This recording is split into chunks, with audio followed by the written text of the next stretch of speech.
Yes sir, good morning. Yes sir.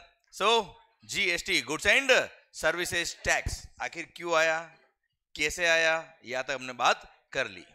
Clear. और sir GST में 35 act है, अगर आपको जीएसटी पूरा समझना है 35 एक्ट, जिसका मैंने ओवरव्यू आपको दे दिया है। क्लियर। आपने अगर CGST act and IGST act पढ़ लिया, मतलब भारत माता की जय, एंड सर आपको पूरा मोटा मोटी जीएसटी आ जाएगा, क्योंकि बाकी का मैं आइडिया आपको दे चुका हूं। क्लियर, पक्का 100%। तो सर शुरू करें क्या जीएसटी को अब? अरे शुरू करें क्या, स्टार्ट करें क्या? पक्का, डन। तो सर अब एक्चुअली शुरू करते हैं प्रोविजंस रिगार्डिंग जीएसटी। सर ध्यान देना, सबसे पहला सेक्शन, सेक्शन नंबर 1, कोई भी एक्ट हो, सेक्शन नंबर 1 क्या होता है सर? हमेशा उस एक्ट का नाम क्या होता है, कहां अप्लाई होगा, कब से अप्लाई होगा। अरे क्लियर, समझे मेरी बात? Okay sir, section number 1 of the CGST act 2017 कहता है क्या, इस एक्ट का नाम होगा क्या? Central goods and services tax act 2017। Clear. Sir ये अप्लाई होगा कब से? विथ इफेक्ट फ्रॉम 1 जुलाई 2017 से, and this act shall extend to entire globe, entire India, except Jammu and Kashmir था। क्लियर, क्योंकि सर आर्टिकल 370 उस टाइम पे एप्लीकेबल था जब जीएसटी आया था सर। हाँ है ना मालिक? क्लियर, अभी तो उड़ गया सर। पर ध्यान देना बेटा, जम्मू एंड कश्मीर सर वो स्टेट गवर्नमेंट, ध्यान देना बच्चों, आर्टिकल 370 की वजह से सेंट्रल गवर्नमेंट का कोई भी एक्ट कश्मीर में तभी एप्लीकेबल होगा जब वहां की स्टेट गवर्नमेंट की कॉन्करेंस हमको मिलेगी। मतलब वहां की स्टेट गवर्नमेंट बोलेगी यस ओके ये एक्ट हमारे यहां लगा सकते हो, तो ही लगेगा, अदरवाइज नहीं लगेगा। क्लियर। जैसे service tax, you know service tax के लिए Jammu and Kashmir state government की कभी कांग्रेस मिली ही नहीं। Service tax was not applicable at all in the Jammu and Kashmir. Sir article 370 इसलिए हटाना पड़ा, मतलब इतना इसलिए हटा, वन ऑफ द रीजन कि सर सेंट्रल गवर्नमेंट का कोई भी कानून, कोई भी लॉ वहां पे अप्लाई नहीं हो रहा था सर, जब तक कि वहां की स्टेट गवर्नमेंट नहीं मान जाए। क्लियर। सर अभी हट गया है बच्चों, तो सेंट्रल गवर्नमेंट जो बोलेगी सर वो पूरे देश में अप्लाई होगा, तो इंक्लूडिंग जम्मू एंड कश्मीर भी अप्लाई होगा सर। हाँ है ना सर? क्लियर। पर सर 1 जुलाई 17 को जब जीएसटी एप्लीकेबल हुआ था, जम्मू एंड कश्मीर में एप्लीकेबल नहीं हुआ। पर सर 8 जुलाई को महबूबा मान गई, महबूबा मुफ्ती।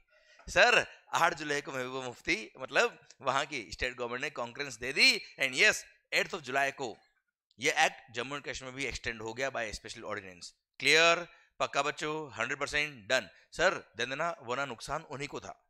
क्यों? क्योंकि डेस्टिनेशन बेस्ड कंजम्पशन टैक्स, है ना, जो भी गुड्स और सर्विसेज वहां कंज्यूम होती उनका कोई क्रेडिट उनको नहीं मिलता, उनका कोई रेवेन्यू उनको नहीं मिल पाता। सो अल्टीमेटली उनको मानना ही पड़ा, and sir ultimately CGST act now applies to entire India. है ना भाई? पक्का आज की तारीख में एंटायर इंडिया में एप्लीकेबल है सर। Okay clear.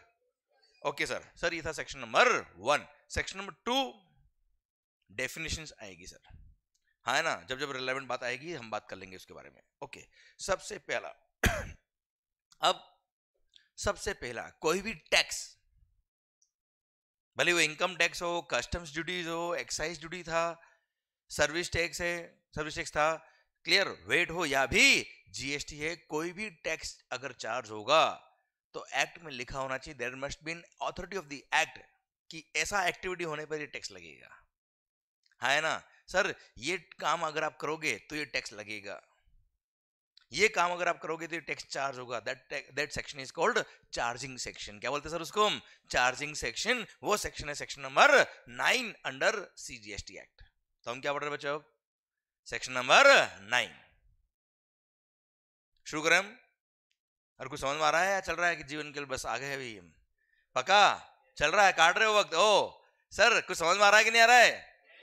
पक्का? चलिए sir section number 9 sub section number 1 हम बात कर रहे हैं सर, देखना ध्यान से। Section number 9 sub section number 1 क्या बोलता है बच्चों? CGST shall be levied. क्या बोला मालिक? CGST shall be levied on intra state supply. Sir inter state supply पे क्या लगता है बेटा? आईजीएसटी। इंट्रा स्टेट सप्लाई पे क्या लगता है बेटा? सीजीएसटी एंड SGST, हम तो CGST एक पढ़ रहे बेटा, सेम सेक्शन का सब सेक्शन नंबर भी एब्सोल्युटली मिल जाएगा आपको का हर रेस्पेक्टिव SGST एक्ट में बच्चों, ठीक है। तो वापस देखना, CGST shall be levied, CGST shall be levied on intra-state supply of goods or service or both, goods or services or both, except दारू पीते होंगे ना बेटा, ऐसा सबके सामने नहीं बोलोगे, okay okay sir. Alcohol liquor for human consumption, I repeat, alcohol liquor for, उस पे GST लेवी नहीं होता है। एक मिनट, सारी गुड्स सारी सर्विसेज पर GST लगा है except alcohol liquor for human goods, alcohol liquor for human consumption. Sir sir sir ध्यान देना, एल्कोहल लिकर अगर आपने लिख दिया केवल इतना सा, तो it is not sufficient. Alcohol liquor for human consumption, क्योंकि एल्कोहल लिकर के इंडस्ट्रियल यूज भी है सर, है ना मालिक। सर जैसे फॉर एग्जांपल मेडिसिन, कुछ लोगों के लिए दारू दवा है बेटा, है ना sir, good very good sir. Medicine, perfumes, clear, बहुत सारी गुड्स होती है जो एल्कोहल से बनती है। अरे हाँ है ना भाई, हैंड सैनिटाइजर वगैरह, अरे यस नो सर, कई सारी चीजों में ग्लिसरीन सर, और ग्लिसरीन तो नहीं, ग्लिसरीन प्लस ये सब मिक्स करके बनता था, ठीक है। एनीवेज बहुत सारी गुड्स ऐसी है जिनसे क्या बनता है बेटा, जिसमें एल्कोहल लिकर काम आता है बच्चों, क्लियर, पर उस पे GST लगता है। But alcohol liquor for human consumption, उस पर GST नहीं लगता है। पता होगा ना खैर आपको, तो नो आइडिया, खैर पीने के बाद पता ही नहीं पड़ता वो बिल में क्या लिखा है। सर दारू पर अभी भी पता है क्या लगता है, VAT, plus alcohol liquor manufacture करने पर, सुनना ध्यान से बात को, एल्कोहल लिकर मैन्युफैक्चर करने पर स्टेट एक्साइज ड्यूटी लगता है। क्या लगता है बेटा, मतलब बिफोर GST ऑल्सो दारू पर सेंट्रल गवर्नमेंट का कोई टैक्स नहीं लगता था। एक्साइज भी किसका था, स्टेट गवर्नमेंट का, वेट भी किसका था, स्टेट गवर्नमेंट, और हैवी टैक्सेस है सर, हैवी टैक्सेस सर। ध्यान देना सर, एल्कोहल लिकर से बहुत बड़ी रेवेन्यू मिलती है स्टेट गवर्नमेंट को sir, and state government do not want to lose their revenue, इसलिए अगर GST में ले आते तो क्या होता, आधा तेरा आधा मेरा, मिल बांट के पीनी पड़ती बेटा, क्लियर। और मोदी जी ने बोल दिया मैं तो पिता नहीं हूं, अरे हाँ है ना मालिक, इसलिए sir state government do not want to lose their revenue, उनको शेयर नहीं करना था रेवेन्यू को, एंड सर बहुत बड़ा रेवेन्यू उनको लॉस हो जाता, क्योंकि सर बाकी सारी गुड्स पे एक्साइज किसका रेवेन्यू था, सेंट्रल गवर्नमेंट का, है ना, और वेट स्टेट गवर्नमेंट का। यहां पर दोनों किसके थे बेटा, तो स्टेट गवर्नमेंट ने एग्री नहीं किया, तो सेंट्रल गवर्नमेंट ने बोला कोई बात नहीं, ये एल्कोहल लिकर तुम्हारे पास ही रखो सारा, है ना भाई। इसलिए sir from the purview of the GST alcohol liquor for human consumption has been excluded, clear. मतलब कुछ समझ में आ रहा है कि नहीं आ रहा है, ये कितने बताओ चलो, एक हाथ और 5 उंगली नहीं, 4 उंगली और एक अंगूठा है जो कभी कभी लगाना पड़ता है बेटा, है ना। अब पकाया ना मैंने बेटा मैंने कल आपको बोला था ना, आप पकाओगे मैं भी पका दूंगा आपको सर। और अभी तो जोक्स बाकी मेरे बेटा कुछ कुछ सर, ऐसे जोक मारूंगा ध्यान रखना, आप सोने के लिए बिल्कुल भी मजबूर हो जाएंगे कि नहीं हो ही नहीं सकता पढ़ाई अब, ठीक है, ध्यान इधर। सर पॉइंट मेरा आपसे ये है, CGST शैल बी लेविड, क्या बोला sir, CGST shall be levied on intra state supply of what, goods और सर्विस और both, except alcohol liquor for human consumption at the rate, किस रेट से लगेगा बेटा, a rate which will be notified by the government. पर sir ध्यान देना बेटा, अगर सेंट्रल गवर्नमेंट को रेट नोटिफाई कर दे तो सर स्टेट गवर्नमेंट जितने भी है उन सबको भी वही रेट नोटिफाई करनी पड़ेगी सर, हाँ है ना। तो अब सेंट्रल गवर्नमेंट को रेट चेंज कर दे तो सारे स्टेट को चेंज करना पड़ेगा सर, ये तो फिर सेंट्रल गवर्नमेंट की दादागिरी चली गई ना यार, सेम वे फिर तो स्टेट गवर्नमेंट चेंज कर देगी सर, हाँ है ना मालिक। इसलिए सर जहां पर भी पूरे GST में नोटिफाइड बाय गवर्नमेंट, अच्छा एक बात और, रेट ऑफ टैक्स फिक्स करने का पावर हमने डेलीकेट कर दिया गवर्नमेंट को, याद करो कल डेलीगेटेड पावर याद आया बेटा आपको, आवाज यारी हुए थे वो डेलीगेटेड पावर याद आया क्या सर आपको, अरे पक्का सर। डेलीगेटेड पावर के केस में क्या होता है, डायरेक्ट गवर्नमेंट नोटिफिकेशन इशू करके वो अमेंडमेंट कर सकती है, चेंज कर सकती है बच्चों। यस या नो? अब सर सोचिए, अब अगर गवर्नमेंट ने, सेंट्रल गवर्नमेंट ने डायरेक्ट रेट चेंज कर दी, उसको अगर पावर दे दिया, same power, same section state government का भी है सर एसजीएसटी एक्ट में, और हाँ है ना मालिक? क्लियर? अब sir same power state government का है, स्टेट गवर्नमेंट भी क्या करे, हर दिन चेंज कर दे रेट, प्रदेश महंगा हो जाएगा सर। इसलिए सर पूरे जीएसटी में जहां पे भी डेलीगेटेड पावर है 100% आप देख लेना वहां पे ये मिलेगा ही मिलेगा। क्या? On the recommendation of the GST council. क्यों? जीएसटी काउंसिल क्या है जल्दी बताओ sir? It's a body comprising of central government and all the state governments, है ना मालिक? क्लियर? सर कोई भी चेंज होगा तो ये बताएंगे तो ही होगा, वरना चेंज नहीं होगा। तो पूरे एक्ट में ध्यान रखिएगा, जहां पे भी डेलीगेटेड पावर आएगा, जहां पे भी नोटिफाइड बाय गवर्नमेंट होगा पूरे जीएसटी में, वह डेफिनेटली वर्ड क्या मिलेंगे? On the recommendation of the GST council. Logic समझ में आ रहा है कि मैं बोल रहा हूं तो आप वहां कर रहे हो? बस पक्का ना बच्चों? देखो चीजों को सॉल्व करिए सर, चीजों को याद करोगे ना कुछ भी नहीं होगा। क्लियर? ऐसा समझो मस्त कि वो ऑटोमेटिक आपके दिमाग में अपना आप आएगी बात।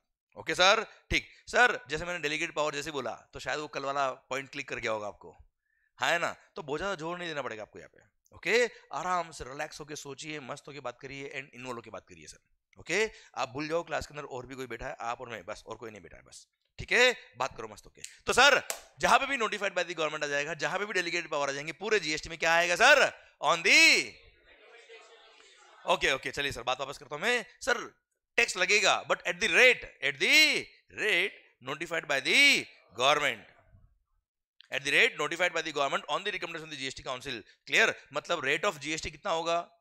अलग अलग गुड्स पे, अलग अलग सर्विस पे अलग अलग रेट ऑफ टैक्स होगा जो गवर्नमेंट नोटिफाई करेगी, और आपको याद करने की जरूरत नहीं है। But you know the maximum rate of CGST can be 20%। The maximum rate of CGST can be 20%।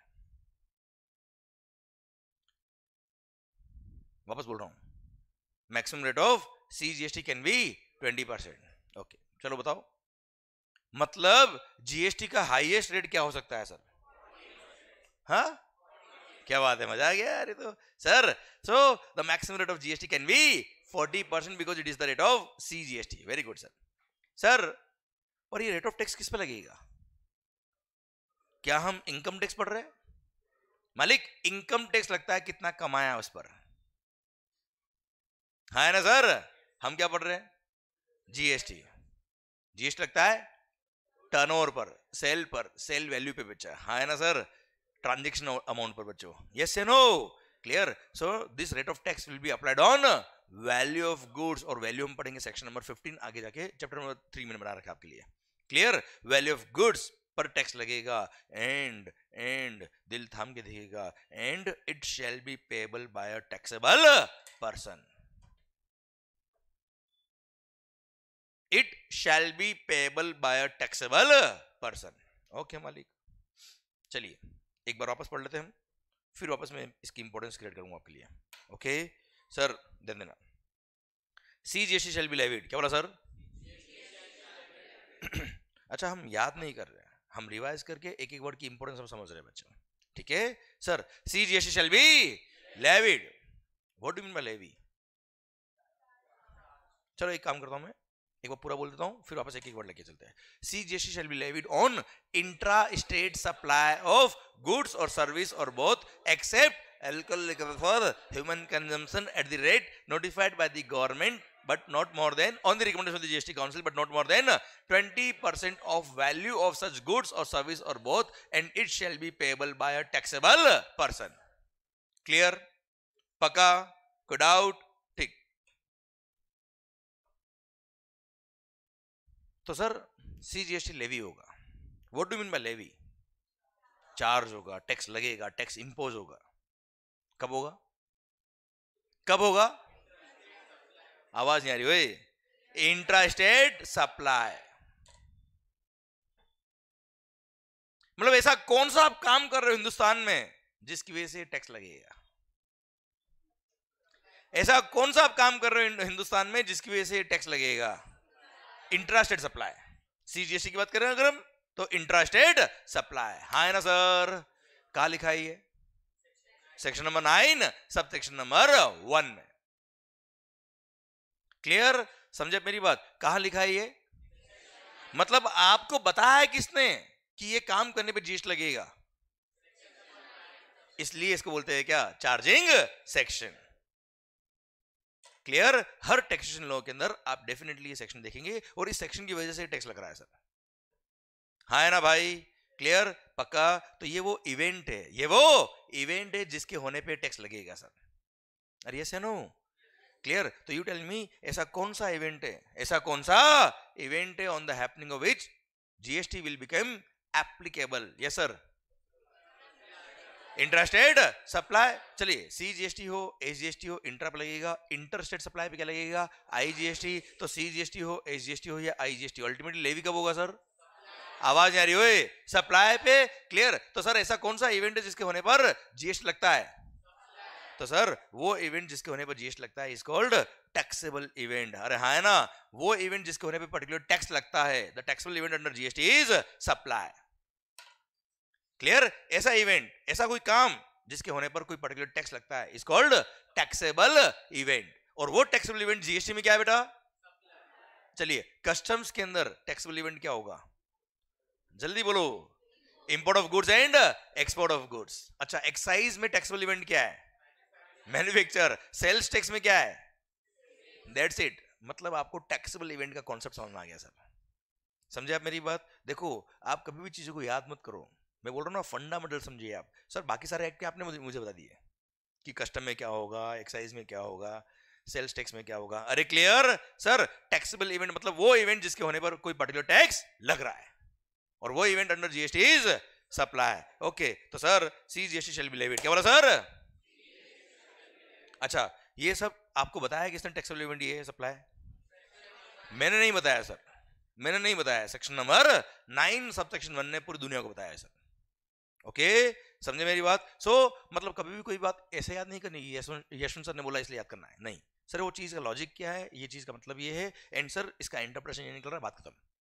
Okay, CGST shall be levied on intrastate supply of what? Goods और सर्विसेज और बोथ। अच्छा, गुड्स और services और both.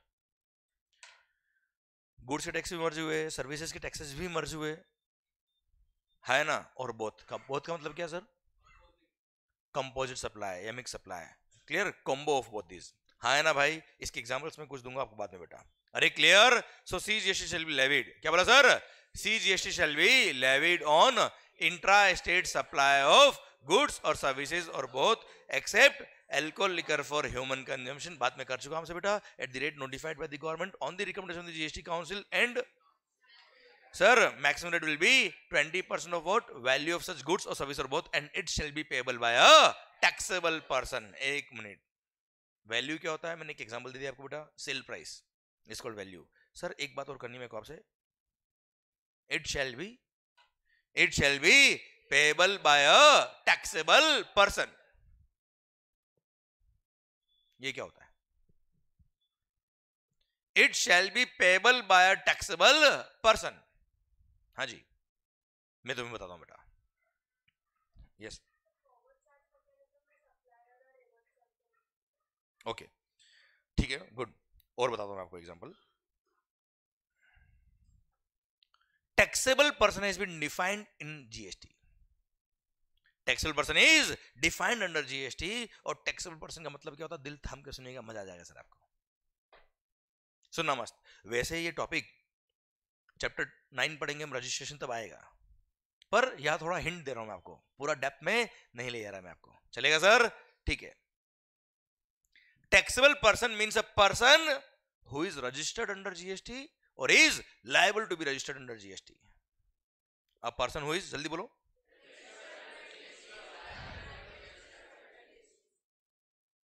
ठीक है।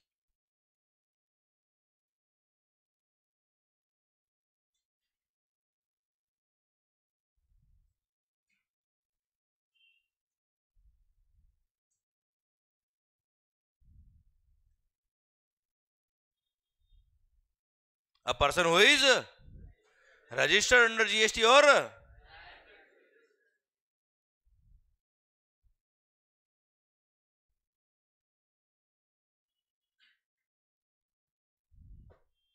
Okay, दो लोग हैं सर, समझना अच्छे से बात को। अ पर्सन हु इज, ठीक है, चलो चलो एक एक बात करते हैं sir. Point number 1, point number 2, ठीक है सर। पहले क्या पढ़ेंगे सर? Point number 2। हर बार पॉइंट नंबर 1 क्यों पहले सर? पॉइंट नंबर 2 इस बार पहले। Okay, a person who is, अच्छा एक मिनट एक मिनट एक मिनट एक मिनट सर, क्या नाम? जैनम। सर एक एग्जांपल के लिए लेते हैं कि जैनम जी, आपका जो बिजनेस है, आपका turnover threshold limit for registration cross कर चुका है, जो 20 लाख रुपए है सर। कितना आगे बढ़ेंगे हम सर? सर 20 लाख रुपए। कितना बेटा? 20 lakh rupees. The threshold limit for registration is 20 lakh रुपए। मान लो आपका टर्नओवर जो है वो 20 लाख रुपए क्रॉस कर चुका है। अच्छा, कुछ केस में 10 लाख भी है, कुछ केस में 40 लाख भी बेटा, ठीक है, वो सब बात करेंगे बाद में, अभी एक एग्जांपल ले रहे हैं हम सर। अब सर 20 लाख रुपए क्रॉस हो गया, मतलब you are liable for registration. Plus कुछ एक्सेप्शनल केस भी होते हैं जहां पे भले ही 20 लाख क्रॉस नहीं हुआ, फिर भी रजिस्ट्रेशन कराना पड़ता है सर। सेक्शन में 24 में लिखा है सर, हम पढ़ेंगे बाद में। तो मालिक, अगर आप पर लायबिलिटी आगे रजिस्ट्रेशन की, तो गवर्नमेंट ने बोला इनको कि you can apply for registration with in 30 days. कितने दिन में बेटा? भाई जैसे ही टर्नओवर क्रॉस हुआ, ऐसा तो नहीं आदमी दुकान बंद करेगा और जाएगा रजिस्ट्रेशन कराने। 30 दिन का वक्त दिया है, है ना भाई? ठीक है, मान लो इसने रजिस्ट्रेशन करा दिया। रजिस्ट्रेशन करा दिया मतलब he become a registered person. मान लो इसने रजिस्ट्रेशन नहीं कराया, जन्म ने रजिस्ट्रेशन नहीं कराया, बताओ क्या ये टैक्सेबल पर्सन है कि नहीं सर? ये रजिस्टर्ड नहीं है, ये रजिस्टर्ड नहीं है, but liable to be registered है। और अगर आप लायबल टू बी रजिस्टर्ड हो मतलब you are a taxable person, and once you are a taxable person लग गए क्या? जीएसटी। क्यों? चार्जिंग सेक्शन कहता है, ध्यान से जल्दी मत करना। चार्जिंग सेक्शन कहता है क्या? कि it shall be payable bye a taxable person. है ना सर? क्लियर? समझे मेरी बात? तो सर अगर आप टैक्सेबल पर्सन हो, मतलब अगर आप लायबल फॉर रजिस्ट्रेशन हो, भले आपने रजिस्ट्रेशन नहीं कराया, फिर भी टैक्स तो हम आपसे लेंगे। समझे आप मेरी बात? क्लियर? और एक खास बात, अगर आप रजिस्ट्रेशन नहीं कराते हो ना बेटा, तो you can not collect the tax from the customer. आजा इधर, आजा ना, आगे इधर आओ।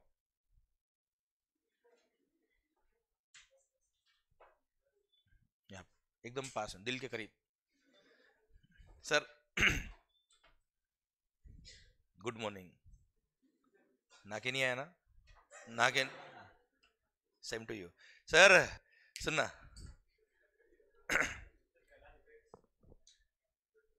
क्या दवा दूंगा, टेंशन क्या ले रहा है सर? सुनना इधर। Okay okay okay okay okay okay, इधर इधर सुनना, वापस वापस सुनना भाई। अगर आप लायबल फॉर रजिस्ट्रेशन हो, क्या बोला sir? You are a taxable person. अब ध्यान देना बच्चों, आपसे तो हम टैक्स लेंगे, भले आपने रजिस्ट्रेशन नहीं कराया, आपसे हम टैक्स लेंगे। क्लियर? क्योंकि आप पे चार्जिंग सेक्शन अट्रैक्ट हो गया है। और खास बात, वैसे आगे आएगा पर बता देता हूं मैं आपको, if you are not registered under GST you can not collect the tax from the customer.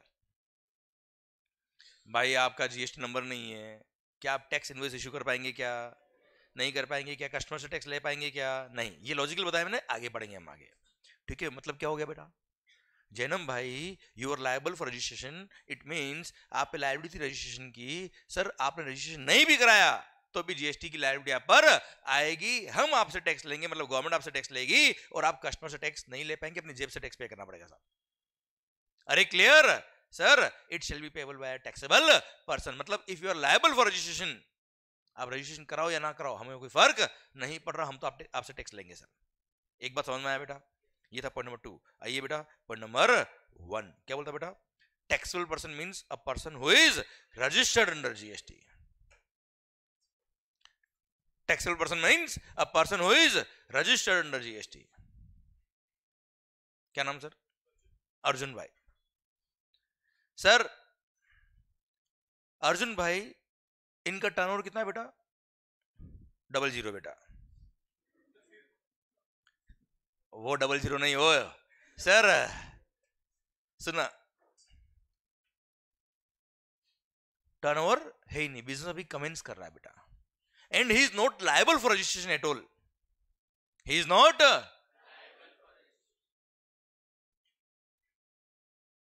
पर क्या ये अपना जीएसटी में रजिस्ट्रेशन ले सकता है क्या? यस, इसको बोलते हैं क्या? Voluntary registration. Good. Even if you are not liable for registration, you can apply for registration. This is what is called voluntary registration. And once you get the registration number, you become a registered person. And once you become a registered person, you become a taxable person. And जैसे आप taxable person बन गए, लग गए GST। हाँ है ना भाई? क्लियर? इसलिए this is the reason GST में रजिस्ट्रेशन कराया, भले आप लायबल फॉर रजिस्ट्रेशन नहीं थे, रजिस्ट्रेशन कराया और आप क्या बन गए? टैक्सेबल पर्सन बन गए, और आप पे टैक्स की लायबिलिटी आना चालू हो गई, भले आपका टर्नओवर 20 लाख रुपए क्रॉस नहीं हुआ बेटा। हाँ है ना सर? इसलिए जीएसटी के अंदर registration is a very good step, very important step sir. Okay, अरे clear? I repeat sir, voluntary registration लिया है, क्या लिया आपने बेटा? भले आप लायबल फॉर रजिस्ट्रेशन नहीं हो, बट जिस दिन आपको रजिस्ट्रेशन सर्टिफिकेट मिल जाएगा उस दिन you become a registered person, and once you become a registered person you become a taxable person, and if you become a taxable person, charging section आप पे अट्रैक्ट हो जाता है, इसलिए टैक्स पे करना पड़ता है। सर्विस टैक्स में ऐसा नहीं हुआ करता था, वेट में ऐसा नहीं हुआ करता था, ठीक है? जीएसटी में ऐसा हुआ। है ना सर? क्लियर? इसलिए जीएसटी में रजिस्ट्रेशन कराना कि नहीं कराना is a very important step. Okay मालिक? क्लियर? डन। तो sir I repeat, CGST shall be levied. क्या बोला sir? CGST shall be levied। Word का इंपोर्टेंस समझ में आ रहा बेटा? And it shall be payable bye a taxable person, it shall be payable bye a taxable person. समझ में आया बेटा आपको? क्लियर? टैक्सेबल पर्सन मतलब a person who is registered under GST और liable to be registered under GST. हाँ है ना? क्लियर? अच्छा, क्या नाम सर? मीत भाई। सर ये लायबल फॉर रजिस्ट्रेशन नहीं है, इनका टर्नओवर कम है sir, he is not liable for registration, और इसने रजिस्ट्रेशन के लिए अप्लाई भी नहीं किया सर। क्लियर? सर बताओ क्या है? टैक्सेबल पर्सन है? नहीं है। रजिस्टर्ड पर्सन है? नहीं है। लायबल फॉर रजिस्ट्रेशन बेटा। ठीक है, चलेगा सर, कोई दिक्कत वाली बात नहीं है। हाँ है ना मालिक? क्लियर? डन। तो sir CGST shall be levied. क्या बोला sir? CGST shall be levied on intra state supply of what? Goods और सर्विस और both except alcohol liquor for human consumption at the rate notified by the government on the recommendation of the GST Council, but not more than 20% of what? Value of such goods or service or both, and it shall be payable by a taxable person। हाँ है ना sir? अच्छा, पता है अब इसको याद नहीं करना पड़ेगा आपको। क्यों? क्योंकि आपको हर वर्ड का मीनिंग समझ में आ गया सर। हाँ है ना?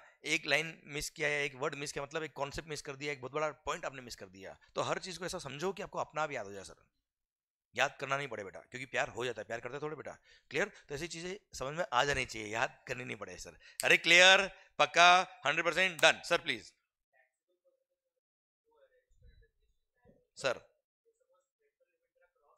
सर सर 2 में, if you are liable for registration तो 2 में फॉलो जाएगा, फिर आपने रजिस्ट्रेशन करा दिया तो भले 1 में फॉलो 2 में फॉलो है, तो टैक्सेबल पर्सन है बेटा, क्या फर्क पड़ता है? नहीं, ऐसा क्या लिखा है? ऐसा क्या लिखा है? और वैसे 1 में आया 2 में क्या फर्क पड़ रहा है? If you are taxable person, tax will be attracted, बात खत्म। क्लियर? सर यहां तक बात समझे क्या सर आप? पक्का बच्चों? Clear? So what is the taxable event under GST? ठीक है, सप्लाई वर्ड को बहुत शिद्दत से डिफाइन किया है सेक्शन नंबर 7 ने। किसने बेटा? सेक्शन नंबर 7 ने बहुत ही प्यार से, बहुत ही मोहब्बत से डिफाइन किया है सेक्शन नंबर 7 में सप्लाई को, जो हम पढ़ेंगे थोड़ी देर बाद। अभी सेक्शन 9 सब सेक्शन 1 पढ़ा हमने, ठीक है? बाकी के सेक्शंस बाकी बेटा, ध्यान देना। पहले सेक्शन 9 पूरा करेंगे हम, बाद में सेक्शन 7 पे आएंगे हम। Okay, section 9 sub section 2। Sir 5 goods, petrol वाली बेटा, पेट्रोल डीजल पे जीएसटी नहीं लगता, आपने सुना होगा सर, देखा होगा आपने सर, ठीक है? वो यही section number 9 sub section number 2 है, जिसने बोला है क्या? These are the 5 goods. First क्या है? Petroleum crude, high speed diesel, motor spirit जिसको बोलते हैं petrol, aviation turbine fuel ATF जो फ्लाइट में लगता है बेटा, एंड नेचुरल गैस। ये 5 goods, I repeat, petroleum crude, high speed diesel, motor spirit common known as petrol, aviation turbine fuel ATF, and natural gas. ये 5 गुड्स ऐसी है जिन पे जीएसटी लगेगा, but from a date to be notified by the government on the recommendation of the GST council, जब तक notify नहीं हुआ है ना सर? तो सर इसका मतलब क्या हो गया? ये 5 गुड्स ऐसी है भी जिन पे जीएसटी नहीं लगता। खास बात अगेन सर, अगेन पता है सर, गवर्नमेंट ने बोला है क्या, इन पे भी हम जीएसटी लगाएंगे, but from a date to be notified by the government on the recommendation of the GST council, जब तक नोटिफाई नहीं हुआ। पर पता है पेट्रोल डीजल हेवी टैक्सेस है सर, इस पे एक्साइज भी और सेल्स टैक्स भी, वेट भी बेटा, हाँ है ना सर? और वो भी हेवी, बहुत बड़ा रेवेन्यू गवर्नमेंट का आता है इन गुड से। और अगर इसको जीएसटी में मर्ज कर दिया तो maximum rate of GST can be 40%, हाँ है ना sir? Clear? Plus central government और स्टेट गवर्नमेंट को इक्वल टैक्स करने पड़ेंगे सर, जो भी नहीं है। ठीक है ना? आप देखो ना state wise rate of petrol change होती है सर, होता है ना सर? क्लियर? बाद में क्या करना पड़ेगा? इक्वल करना पड़ेगा, maximum rate can be 20% only. So अब तक इसको जीएसटी में मर्ज नहीं किया, हाँ है ना? तो 8% कितनी गुड्स है जिन पे जीएसटी नहीं लगता? 6। 8% कितनी गुड्स है सर? 6। एक हम सबसेक्शन 1 में पढ़ चुके, दारू, alcohol liquor for human consumption, ठीक है? और एक अभी हमने सबसेक्शन 2 में पढ़ा। अच्छा पता है सेक्शन 9 सबसेक्शन 1 जब शुरू होता है ना बेटा, वहां लिखा है बेयर एक्ट में क्या, subject to provisions covered in section 9 subsection 2। मतलब 9(2) में जो लिखा है वो पहले प्रिवेल करेगा। 9(2) में क्या लिखा है? इन 5 गुड्स पे अभी जीएसटी नहीं लगेगा सर, हाँ है ना? तो 5 गुड्स ये हो गई, और एक कौन सा हो गया बेटा? Alcohol liquor for human consumption. Clear? मतलब घूम लो और झूम लो, दोनों पे जीएसटी नहीं है बेटा। अरे पेट्रोल और दारू दोनों पे जीएसटी नहीं है। किस पे नहीं है सर? घूम लो और चूम लो नहीं रहे, झूम लो, झूम लो, समझा सर? नींद से उठ बाहर, सपनों से बाहर बेटा, चूम लो सर। यहां तक बात समझे क्या? अरे पक्का? These are the 6 goods on which GST is not levied. इसलिए इन 6 गुड्स को बोलते क्या? Non taxable supply. क्या बोलते सर? ये टैक्स लेवी नहीं हो रहा है सर, एग्जम्पशन नहीं बोलते सर, लेवी नहीं हो रहा है सर, हाँ है ना भाई? Clear? These are called non taxable supply, ठीक है मालिक? Done sir. आइए सेक्शन नंबर 9 सबसेक्शन 3 की तरफ बात करते हैं सर। सर आपने से बोला था reverse charge mechanism, section number 9 subsection number 3 सुनना ओ शरी। अगेन गवर्नमेंट के पास पावर है, क्या है साहब? अच्छा यार एक चीज बताओ, ये पढ़ने से पहले, ये जीएसटी डायरेक्ट टैक्स है कि इनडायरेक्ट टैक्स है यार? इनडायरेक्ट टैक्स है। क्यों? कैसे? मतलब मैकेनिज्म क्या होता है इसका sir? Payable by someone else and borne by someone else. Example दो ना। मैकडी, मैकडी बेटा सुबह सुबह, हाँ सर मैकडी सर। या लैपटॉप, कपड़े, कुछ भी अगर आपने खरीदा है तो उसमें क्या हो रहा है? If you are a customer, I am the supplier, sir recipient क्या करता है? कस्टमर को वैल्यू सप्लाई प्लस टैक्स का अमाउंट देता है, एंड गवर्नमेंट को टैक्स का अमाउंट कौन पे करेगा? कौन पे करेगा? सप्लायर। पर सर कुछ केसेस में सप्लायर नालायक है, या ये कह दो सिस्टम इतना कॉम्प्लिकेट हो जाता था कि सर गवर्नमेंट से सप्लायर से टैक्स कलेक्ट करना पॉसिबल नहीं था प्रैक्टिकली। इसलिए गवर्नमेंट ने क्या किया? कुछ केसेस में सिस्टम रिवर्स कर दिया। In certain supplies of goods और सर्विसेज गवर्नमेंट ने क्या किया? आइडेंटिफाई किया कि इन केस में सप्लायर से टैक्स लेना बहुत डिफिकल्ट है, टैक्स ना ले पाएंगे, इसलिए रेसिपिएंट को बोल दिया क्या? रेसिपिएंट तुम सप्लायर को टैक्स पे मत करना, डायरेक्टली किसको पे करना? डायरेक्टली गवर्नमेंट को पे करना। मतलब सर इनडायरेक्ट टैक्स में नॉर्मली टैक्स कौन पे करता है? सप्लायर। पर सिस्टम क्या कर दिया? रिवर्स। वहां कौन टैक्स पे करेगा? Recipient. Clear? That is what is called reverse charge mechanism. उसका पावर कहां से आया? वो सेक्शन 9 सबसेक्शन 3 से आया सर। क्लियर? अब सेक्शन 9 सबसेक्शन 3 क्या बोलता है? सुनना ध्यान से। अच्छा ध्यान देना बच्चों, आपको एक एक वर्ड यहां पिंच हो रहा नहीं हो रहा सर? पक्का सर? एक एक वर्ड आपको समझ में आना चाहिए, याद नहीं करना है, मैं आपसे बोल रहा हूं। क्लियर? याद अपने आप हो जाना चाहिए सर, तो मैंने कुछ पढ़ाया, वरना कोई मतलब नहीं सर। ओके बच्चों, ठीक है? तो यहां आने का फायदा है, वरना there is no sense. Okay clear? Video class में जो भी है प्लीज मेरी रिक्वेस्ट है आप भी मेरे साथ बोलते जाइए। Sir CGST shall be levied, वो तो हमने पढ़ लिया सर। नाउ सेक्शन 9 सबसेक्शन 3 कि central government has the power, और जहां पे भी पावर आ जाएगा वहां मतलब सर डेलीगेटेड पावर है and it shall B recommended by GST council, तभी हो पाएगा सर। हाँ है ना सर, पक्का? ठीक है, बार बार नहीं बोलूंगा, चलेगा सर आपको अभी? ठीक है, जहां पे भी गवर्नमेंट हैज द पावर, समझना जीएसटी काउंसिल का रिकमेंडेशन तो होगा ही होगा, वरना वो पावर एक्सरसाइज नहीं कर पाएंगे।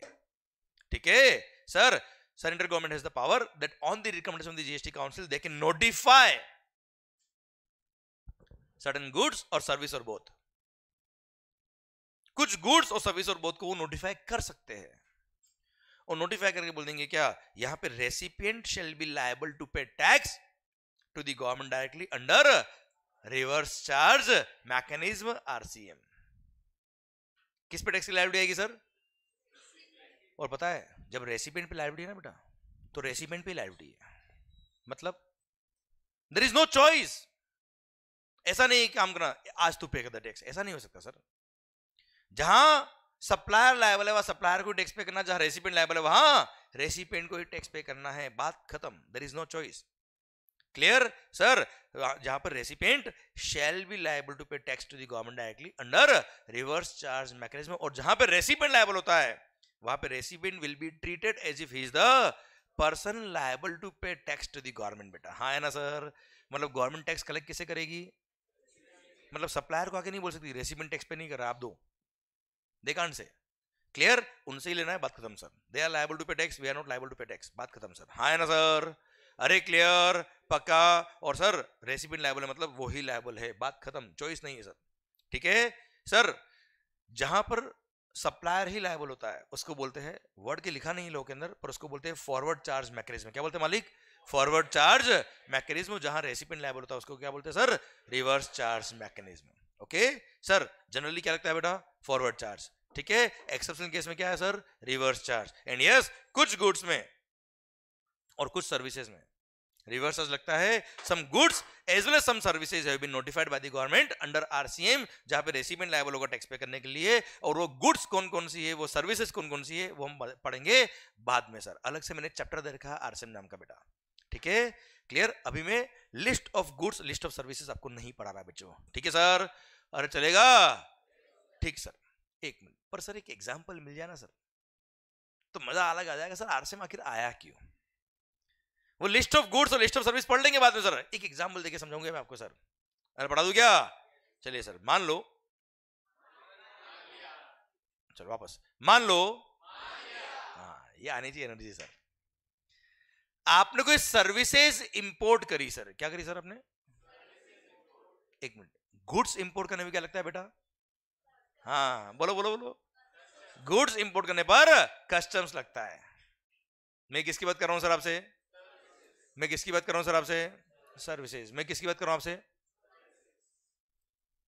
ऐसे करो, हाँ, नहीं नहीं ऐसे नहीं, ऐसे भी नहीं, ठीक है ना? ऐसे, ऐसे दोनों हाथ से, पास वाला, हाँ एक बार, नहीं तेरे को नहीं, ऐसे नहीं बोला मैंने, इसको पकड़, पकड़ और ऐसे ऐसे कर ढंग से।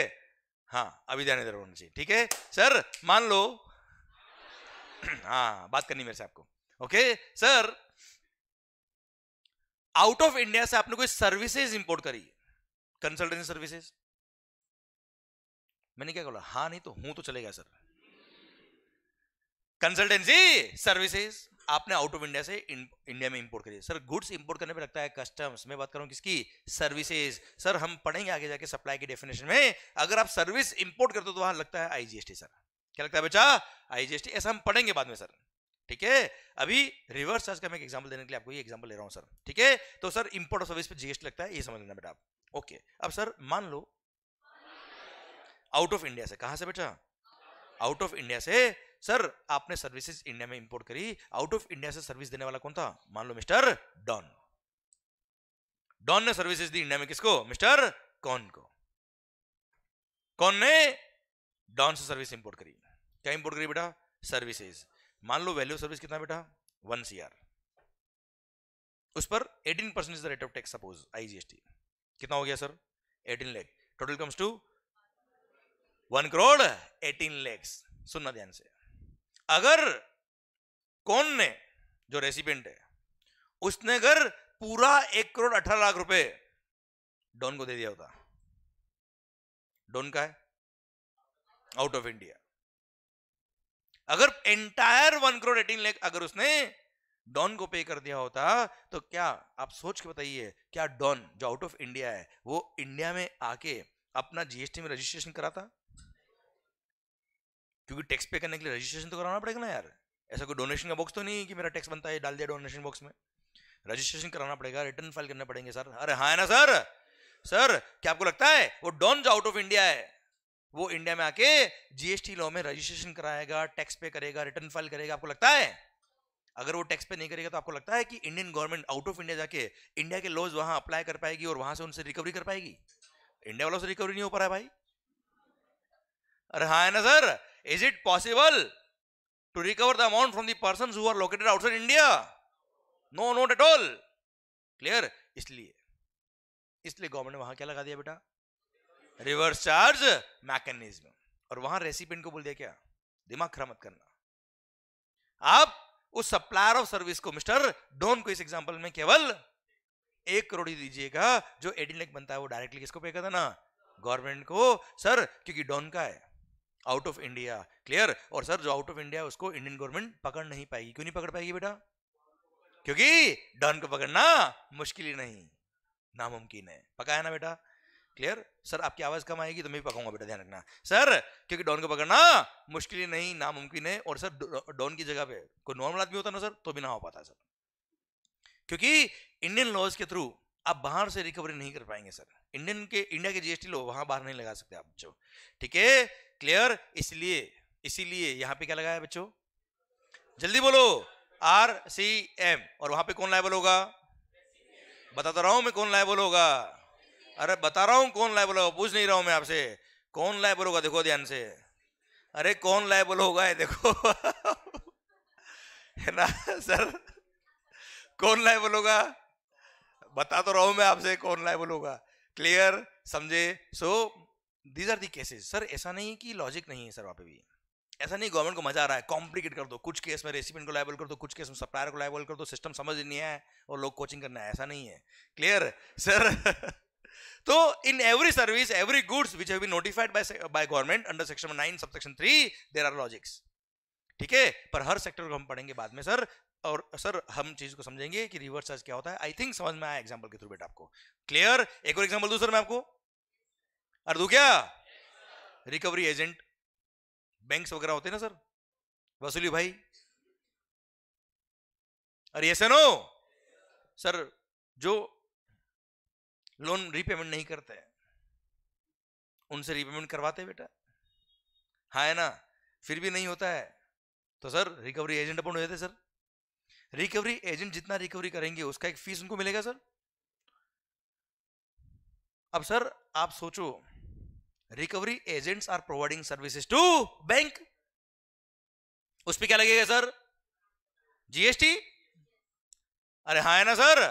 अरे विद इन द स्टेट होगा तो इंट्रा स्टेट होगा तो सीओएस लगेगा, इंटर हुआ तो आईजीएस लगेगा, पर लगेगा तो जीएसटी ना है सर। अब सर सोचो, अगर बैंक रिकवरी एजेंट को उनकी कमीशन या फीस के साथ साथ जीएसटी भी पे कर दे, आपको लगता है वो वसूली भाई जीएसटी में रजिस्ट्रेशन कराएंगे, टैक्स पे करेंगे? लगता है आपको?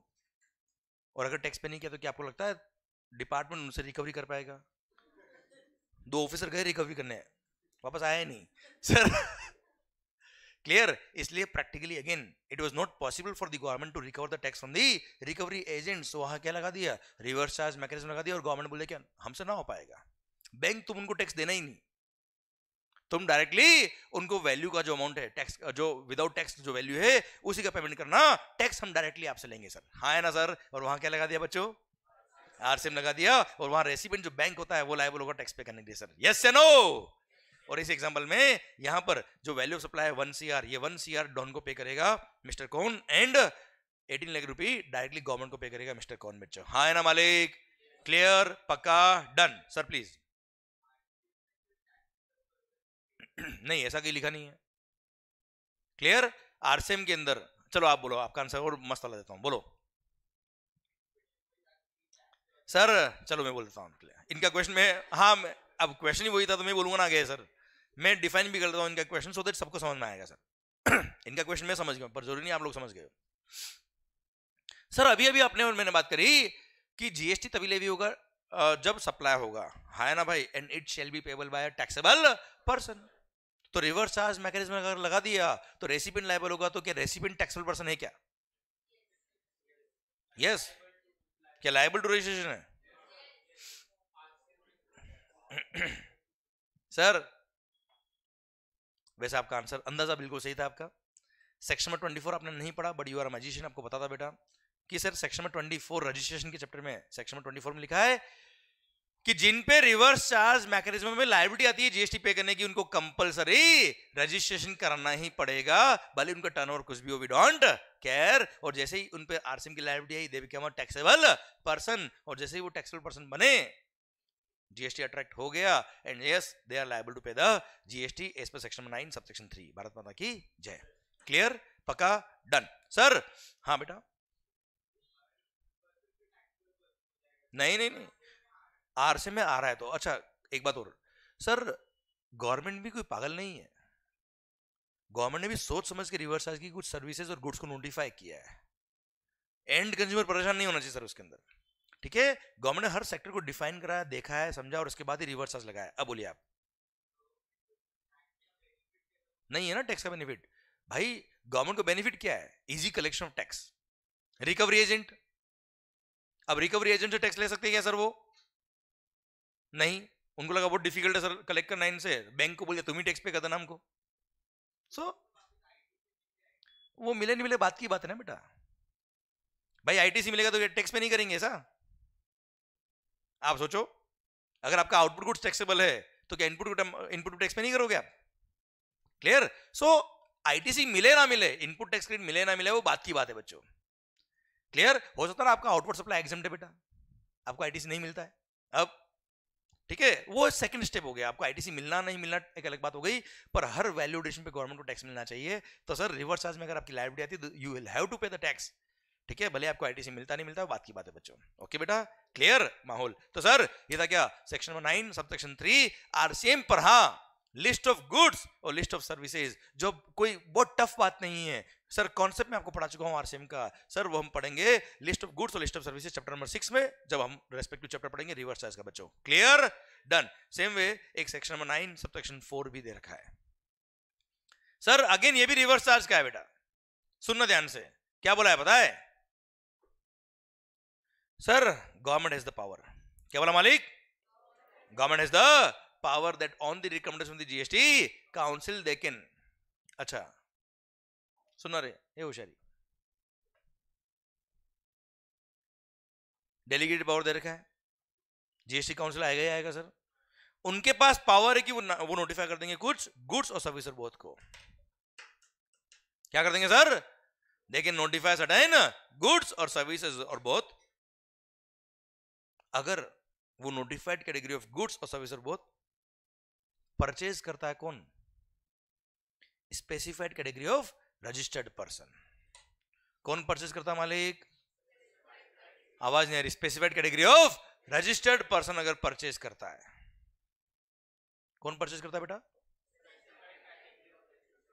सर सेंट्रल गवर्नमेंट के पास पावर है कि that on the recommendation of the GST council they can notify certain goods और सर्विस और बोथ, और अगर उन नोटिफाइड गुड्स और सर्विस और बोथ को परचेज किया किसने?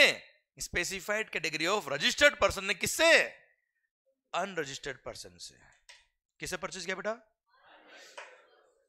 तो रिवर्स चार्ज लगेगा, और रिवर्स चार्ज लगेगा तो रेसिपिएंट जो रजिस्टर्ड पर्सन है, जो specified category of registered person है, वो टैक्स पे करेगा to the government directly under reverse charge mechanism, and recipient shall be treated as if he is the person liable to pay GST to the government directly. बेटा हाँ है ना मालिक?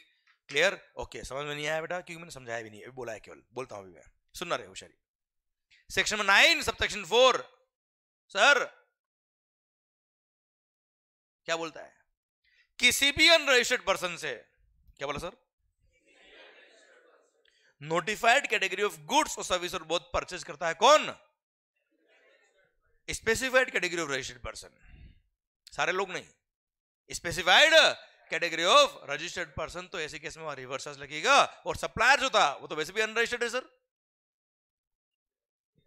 Supplier जो है वो तो वैसे भी क्या है? अब वो अनरजिस्टर्ड, उस पर टैक्स की लायबिलिटी आती ही नहीं, वो तो टैक्स पे करेगा नहीं सर। कोई बात नहीं, जो रेसिपेंट वो तो रजिस्टर्ड है, बोलो तू टैक्स पे कर देना, क्या फर्क पड़ता है? अरे हाँ ना सर, आई रिपीट सर, अनरजिस्टर्ड पर्सन से, किसे sir? Specified category of registered person ने नोटिफाइड गुड्स और सर्विस और बहुत परचेज किया, तो ऐसे केस में वो रेसिपेंट जो रजिस्टर्ड है वो लायबल होगा टैक्स पे करने के लिए अंडर आरसीएम बेटा। ठीक है सर, वैसे अगेन ये चैप्टर जब आएगा 6 तब हम डिटेल में पढ़ेंगे, पर यस बता देता हूं आपको, एक ही नोटिफाइड पर्सन है आज की तारीख में, कौन? बिल्डर, प्रमोटर जिसको बोलते हैं टेक्निकली, प्रमोटर लीगल लैंग्वेज में बेटा। ठीक है, और आप और हम इसको किस नाम से जानते हैं बच्चों? Builder. Sir promoter has been notified, किसको नोटिफाई किया सर?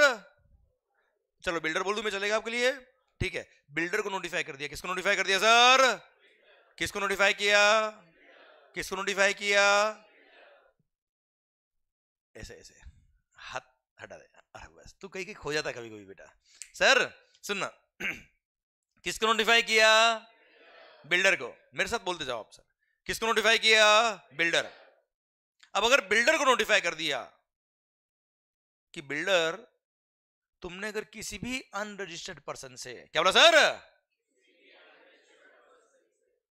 सीमेंट परचेज कर लिया, क्या परचेज कर लिया? तो लग गए, और कौन पे करेगा? क्यों? क्योंकि जो सप्लायर है वो तो रजिस्टर्ड ही नहीं साहब, उस पर जीएसटी की लायबिलिटी आती ही नहीं सर, वो तो टैक्स पे करेगा नहीं सर, तेरे को पे करना पड़ेगा। क्लियर? सीमेंट है, कैपिटल गुड्स है, कुछ अदर गुड्स भी बेटा, वो हम पढ़ेंगे चैप्टर नंबर 6 पढ़ते वक्त। पर यस, एट प्रेजेंट केवल एक ही नोटिफाइड कैटेगरी ऑफ पर्सन है, नाम क्या है उसका? पक्का? पक्का? बिल्डर ने किससे परचेज किया गुड्स? अच्छा, रजिस्टर्ड से परचेज किया होता तो वो तो वैसे भी टैक्स लगा के देता सर। नहीं नहीं, मजा नहीं आया, वापस सुनना भाई। आप अगर जीएसटी में रजिस्टर्ड होते हैं बेटा, और मैं बिल्डर हूं सर, मैं रजिस्टर्ड हूं जीएसटी में, मैंने अगर रजिस्टर्ड लोगों से गुड्स खरीदी होती तो क्या होता? उन्होंने वैसे भी टैक्स लगाया होता सर, और बिल पे टैक्स लगा के मुझे दिया होता, मैंने टैक्स पे कर दिया होता उनको, और उन्होंने गवर्नमेंट को पे कर दिया होगा, हाँ या ना सर? पर अगर आप जीएसटी में रजिस्टर्ड नहीं हो सर, और सीमेंट बेच रहे हो बेटा, फॉर एग्जांपल, अगर आप रजिस्टर्ड होते सीमेंट बेचते, सीमेंट पे जीएसटी लगा के देते मेरे को सर। अगर आप रजिस्टर्ड नहीं हो, आपने सीमेंट पे जीएसटी नहीं लगाया होगा, कोई बात नहीं, मेरे को लगाना पड़ेगा जीएसटी, गवर्नमेंट को पे करना पड़ेगा, रिवर्स चार्ज मैकेनिज्म में बात खत्म बच्चों। भारत माता की जय। अब इसका लॉजिक क्या है क्या नहीं है बात करने के बाद में सर, अभी वो आपका माइंड धीरे धीरे मैच्योर होगा, अभी नहीं मैच्योर है। क्लियर? अच्छा, मेरे को पता है कि मेरे को कब कौन सा टॉपिक कब क्या बोलना है, ठीक है सर, और द बेस्ट मैनर जिसमें आपको समझ में आएगा तभी मैं बोलूंगा बात, ठीक है? क्लियर? समझे मेरी बात? क्योंकि मुझे पता है कि सर आपको कौन सी बात कब बतानी है, लिंकिंग करने की वजह से। ओके बच्चों, जिससे आपको जल्दी समझ में आएगा और अच्छे से इफेक्टिवली समझ में आएगा और आपको याद नहीं करना पड़ेगा। तो मैं इसका लॉजिक अभी नहीं समझा रहा आपको, क्योंकि वो अभी आपका माइंड मैच्योर करना बाकी मेरे को भी। ठीक है सर? अरे क्लियर मालिक? ठीक। तो सर चैप्टर नंबर 6 जब आएगा तब डिटेल में बात करेंगे। एक एग्जांपल मैंने आपको दिया है केवल इसके लिए। चलो एक काम करूं क्या यार, एक बहुत ही भारी बात बोल दूं क्या यार? सर पता है इस सेक्शन ने बवाल मचा दिया था सर जब जीएसटी आया था। इस सेक्शन ने पता है क्या लिखा था? ये नोटिफाइड नहीं था, ये नहीं था। अब पढ़ के बताओ एक बार सर। सुन रहे होशियारी, जब जीएसटी नया नया आया था ना सर, इस सेक्शन ने तो बैंड बजा दी सर लगभग लगभग हर बिजनेसमैन की। इसकी इंपॉर्टेंस क्रिएट करूं, वैसे तो खत्म हो गया सर। ये थोड़ा एक्स्ट्रा बताऊंगा मैं आपको नॉलेज के लिए, चलेगा? चलने दे आगे, थोड़ा चाहिए नॉलेज। तो ऐसे आवाज ढंग से नहीं आ रही सर, चाहिए क्या? मैं हूं तो सेल्फिश, देखो आप सर। जब जीएसटी आया था 1 जुलाई 17 को, तभी सेक्शन 9 सब सेक्शन 4 ने क्या लिखा था पता है? कि अगर कोई भी रजिस्टर्ड पर्सन कोई भी गुड्स और सर्विस और बोथ किसी भी अनरजिस्टर्ड पर्सन से परचेज करता तो लग गए। और वहां पे रिवर्स चार्ज मैकेनिज्म में recipient will be liable to pay GST to the government directly, और सर वो रेसिपिएंट को टैक्स पे करना पड़ेगा as if he is the person liable to pay GST to the government directly. ठीक है sir, मतलब कुल मिला के आरसीएम लगेगा सर। वापस सुनना, कोई भी रजिस्टर्ड पर्सन कोई भी गुड्स और सर्विस किससे खरीद रहा है? अनरजिस्टर्ड से बेटा। तो रेसिपिएंट को, जो बिजनेसमैन है, जो रजिस्टर्ड जीएसटी में है, उसको आरसी में टैक्स पे करना है हर गुड्स सर्विस पे जो अनरजिस्टर्ड से खरीदा है। अब इसको इमेजिन करके बताता हूं मैं आपको। जैसे for example I am registered in GST, मैंने बोला ना हूं भी चलेगा बेटा, केवल एक्सप्रेशन से काम नहीं चलेगा sir. I am registered in GST.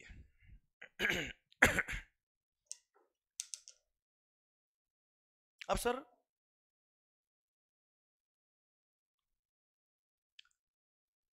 मैंने अपने ऑफिस में चाय मंगाई सर, चाय स्टाफ के लिए, अपने लिए, क्लाइंट के लिए। सर क्या मंगाया भाई? चाय। अब आपको पता है नॉर्मली अपन लोग जो चाय मंगाते हैं किसे मंगाते हैं सर? सर रोड साइड टपरी से बेटा, कोई बड़े रेस्टोरेंट से तो अभी तक हुआ नहीं काम। अरे हाँ है ना भाई, लॉजिकली हर बिजनेस में देखो ना यार, हर दुकान में देखो सर। आप बड़े कॉर्पोरेट क्लाइंट को छोड़ दो सर, आप तो हर दुकान वाले के लिए सोचिए आप क्या होगा सर। सर किसी भी बड़े कॉर्पोरेट को कभी टैक्सेशन में दिक्कत नहीं आती सर। क्यों? टैक्स की पूरी टीम होती है सर उनके पास, और आप जैसे कंसल्टेंट भी होते हैं सर उनके पाते ही ना सर। अरे सीए साहब सर सुनना, पर आप छोटे बिजनेसमैन के लिए सोचिए, आप जो दुकान लेके बैठा है, वन मैन शो है। अब सोचो आप उस तुमने दुकान में चाय मंगाई सर, नॉर्मली आपने जहां भी ऑडिट करी होगी या जहां भी आपने अकाउंट देखे होंगे सर, आपने प्रॉफिट एंड लॉस अकाउंट में खर्चे देखे होंगे sir, T and refreshment expenses लग गए, और वो भी रिवर्स चार्ज। अब सुन, बहुत भारी काम हो गया सर। जब जीएसटी आया था, हर बिजनेसमैन, एक छोटा सा एग्जांपल लिया मैंने चाय का सर, उसके प्रॉफिट एंड लॉस अकाउंट में जितने खर्चे दिख रहे, अगर वो रजिस्टर्ड से किए हुए तो जीएसटी लग के आया होगा, अनरजिस्टर्ड से किए हुए सब पे लगाओ टैक्स, सब पे टैक्स पे करना है। किसको टैक्स पे करना चैलेंज नहीं है सर, हर महीने टैक्स पे करना है। और हर गुड्स हर सर्विस जो उसने अनरजिस्टर्ड से खरीदी है उस पर रेट ऑफ टैक्स क्या है? क्या फिक्स है क्या? सारी गुड्स सारी सर्विस पे अलग अलग है, उसको रेट ऑफ टैक्स निकलवाना पड़ेगा सर। और सर वैसे टैक्स इनवॉइस चैप्टर मैंने पढ़ाया नहीं आपको अब तक, पर सर अगर अनरजिस्टर्ड से रजिस्टर्ड ने परचेज किया है और वहां पे अगर रिवर्स चार्ज लगता है तो खुद को खुद पे इनवॉइस भी इशू करना पड़ता है। सर मर जाएगा बिजनेसमैन। और आप सोचिए सर, हर महीने टैक्स पे करना है। क्या बोला सर? मतलब हर महीने कितनी चाय पिए, कितने खर्चे किए, कितने रिपेयर एक्सपेंसेस किए सर, उन सब पे टैक्स पे करो रिवर्स चार्ज मैकेनिज्म में। सर देश के जो मिडिल क्लास बिजनेसमैन है या लोअर मिडिल क्लास बोलते सर उनके मैक्सिमम खर्चे तो मार्च में बुक होते बेटा। आप समझ रहे मैं क्या कह रहा हूं बेटा? हाँ है ना सर, लास्ट में मार्च मंथ में डिसाइड करता है क्या प्रॉफिट आ रहा है, क्या प्रॉफिट रखना है सर। फिर एक्सपेंसेस बुक होते हैं, general expenses for office, repair and maintenance expenses, T and refreshment expenses, staff welfare कभी नहीं किया पर उसके एक्सपेंसेस भी आते हैं। अरे हाँ है ना सर, होते ना सर, होते ना सर। अब आप सोचिए हर महीने अगर उसने एक्सपेंस बुक नहीं किए होंगे और ईयर एंड पे डायरेक्ट जाके वो एक्सपेंस बुक करता है सर, डिपार्टमेंट को 1 मिनट में पता पड़ जाएगा कि मामला गड़बड़ है। क्यों भाई? सारी चाय मार्च में पी रहे कि मार्च में रिवर्स चार्ज टैक्स पे किया, बाकी तो पे ही नहीं किया तो साल भर में। You getting my point? Sir it was very difficult for the एसएससीज। लोगों ने तो बोला नहीं चाहिए जीएसटी, ना चाहिए मोदी, ना चाहिए जीएसटी, चलो ना हो पाएगा। सर इतना हंगामा हुआ है सर इस पे। फिर एक नोटिफिकेशन इशू किया 13 तारीख को, 13 अक्टूबर से 2017, जब बहुत छोटे थे बेटा। सर मैं भी छोटा था सर उस टाइम, पर जीएसटी पढ़ा रहा था उस टाइम भी। सर सुना रहे होशियारी, मालिक 13 अक्टूबर को एक नोटिफिकेशन दिया और बोला क्या, चिंता मत करो, 5,000 रुपए पर डे तक का खर्चा है तो टैक्स पे करने की जरूरत नहीं सर। 5,000 रुपए पर डे तक का आपका इस तरह का एक्सपेंसेस जो अनरजिस्टर्ड परचेज किया आपने सब मिला के, तो आपको रिवर्स चार्ज नहीं लगेगा। क्लियर? फिर सर हंगामा हुआ, फिर जाके सेक्शन को ही विड्रॉ कर दिया, डिलीट किया सेक्शन को, इनएप्लीकेबल किया नोटिफिकेशन के थ्रू। क्लियर? फिर और में 1 साल बाद वापस ये नोटिफिकेशन लेके आए और सर ये एप्लीकेबल किया केवल किसके लिए? बिल्डर के लिए सर। अमेंडमेंट किया सेक्शन नंबर 9 सबसेक्शन 4 में फाइनेंस एक्ट के थ्रू, और यहां पर जो सारी गुड्स और सर्विस लिखा था वहां लिखा नोटिफाइड गुड्स सर्विस ही लिखेंगे हम, और सारे रजिस्टर्ड पर्सन लिखा था वहां लिखा क्या? स्पेसिफाइड कैटेगरी ऑफ पर्सन ही होगा, और स्पेसिफाई क्या किसका? किसको? केवल बिल्डर को। कुछ आ रहा है मजा कि नहीं आ रहा है सर? हाँ है ना सर? सुनना बात को ध्यान से, स्टोरी समझ में पूरी बेटा। वैसे जो मैंने आपको बताया लास्ट 10 मिनट में केवल नॉलेज के लिए बताया आपको मैंने, ठीक है? अभी एप्लीकेबल नहीं है, प्रयास उसकी वजह से आपको सेक्शन की इंपॉर्टेंस पता पड़ती है सर। सेक्शन नंबर 9 सबसेक्शन 4 एक बहुत बड़ा मुद्दा था सर, बहुत बड़ा मुद्दा था सर, जहां पे भी जीएसटी जब नया नया आ रहा था सर, तो पब्लिक अवेयरनेस के लिए मैंने कई सारे सेमिनार लिए थे, जहां पे भी बात होती थी सर सेक्शन 9(4) में, तो ऐसी बैंड बजी थी लोगों की सर, इतनी बैंड बजी थी सर, और डिपार्टमेंट की हालत तो ऐसी खराब थी सर, और बताएंगे बाद में धीरे धीरे, सब आज थोड़ा बताना है सर। यहां तक समझ में आया आपको? अरे आवाज नहीं आ रही ओए? पक्का 100% done sir. Section number 9 sub section number 4 department के ऑफिसर की, चलो बोल देता हूं मैं, हालत ऐसी है सर ऑफिसर्स की, कुछ 2019 में मेरे पापा की फॉर्म में ऑडिट आई, जीएसटी ऑडिट, ये फैक्ट है सर। सर जो ऑफिसर्स आए वो क्या बोलते हैं, अब हमारे पापा का तो बिजनेस दुकान नॉर्मल एक ट्रेडिंग वाला काम है सर। अब साहब 2020 या 19 कुछ होगा सर 20, हाँ सर क्या बोलते हैं, अब उनको कोई पॉइंट मिला नहीं सर कि जिसमें टैक्स रिकवरी कर पाए या कुछ हो पाए, या कुछ नहीं मिला। लास्ट में क्या बोलते हैं, अरे यार ये सारे एक्सपेंसेस आपके ऐसे हैं जिसमें आपने टैक्स पे नहीं किया हुआ है, ये तो आपने अनरजिस्टर्ड परचेज किया, इसमें रिवर्स चार्ज लगेगा सेक्शन नंबर 9 सब सेक्शन 4। 9(4) तो उनको याद नहीं था, क्या रिवर्स चार्ज बोला था उन्होंने और वहां मैं बैठा था सर बायलक, मैंने कहा क्या बोल रहा है, वापस बोलना है सर एक बार। बोला रिवर्स चार्ज, मैंने कहा स्पेलिंग पता है उसकी क्या होता है? बोला सेक्शन पता है आपको? मैंने कहा आप जैसे लोगों की वजह से गवर्नमेंट बदनाम है सर। मैंने कहा आपकी ट्रेनिंग भी हुई कि नहीं हुई है? वो ट्रेनिंग हुई होगी डेफिनेटली, पर आपने पढ़ा कि नहीं पढ़ा है? सर दिमाग खराब हो गया उनका। सोचो वहां तो मैं बैठा था सर, अगर मान लो मैं नहीं होता, केवल पापा होते हैं, और सोचिए यहाँ जितने आप दुकान देखते हो बेटा, आपने भी, आप जिस टाउन से बिलोंग करते हो वहां देखना जितने मार्केट में दुकान है, एक को भी क्या सेक्शन 9(4) पता है क्या? वो ऑफिसर के बोलेगा टैक्स लगता है, आप वो तो परेशान है ना यार आदमी, समझना बात को ध्यान से। मैंने कहा तुम जैसे लोगों की वजह से पूरा देश डिपार्टमेंट से डरता है, and they are not tax friendly, हाँ है ना सर? भगाया उनको बाहर, गाली नहीं दी केवल उनको, this was the actual condition. उनको बोला ट्रेनिंग नहीं हुई तुम्हारी तो कराओ आप ट्रेनिंग, मैं आ जाता हूँ बोली सर बोले सर आप कौन हो? मैंने कहा मैं कौन हूँ, छोड़ दे अभी तू सर पर पॉइंट क्या है? पॉइंट इज दैट नॉलेज, इसलिए मैंने आपको सेक्शन नंबर 9(4) की इंपॉर्टेंस बताई बेटा। क्लियर? कि आपको ध्यान रहे, ये बाद में चेंज हुआ, और बाद में बिल्डर वो इनिशियली आया था उसके 1 महीने बाद ही विड्रॉ हो गया था सर, 5,000 रुपये पर डे की लिमिट दी, बाद में इसको विड्रॉ भी कर दिया सर, हाँ है ना मालिक?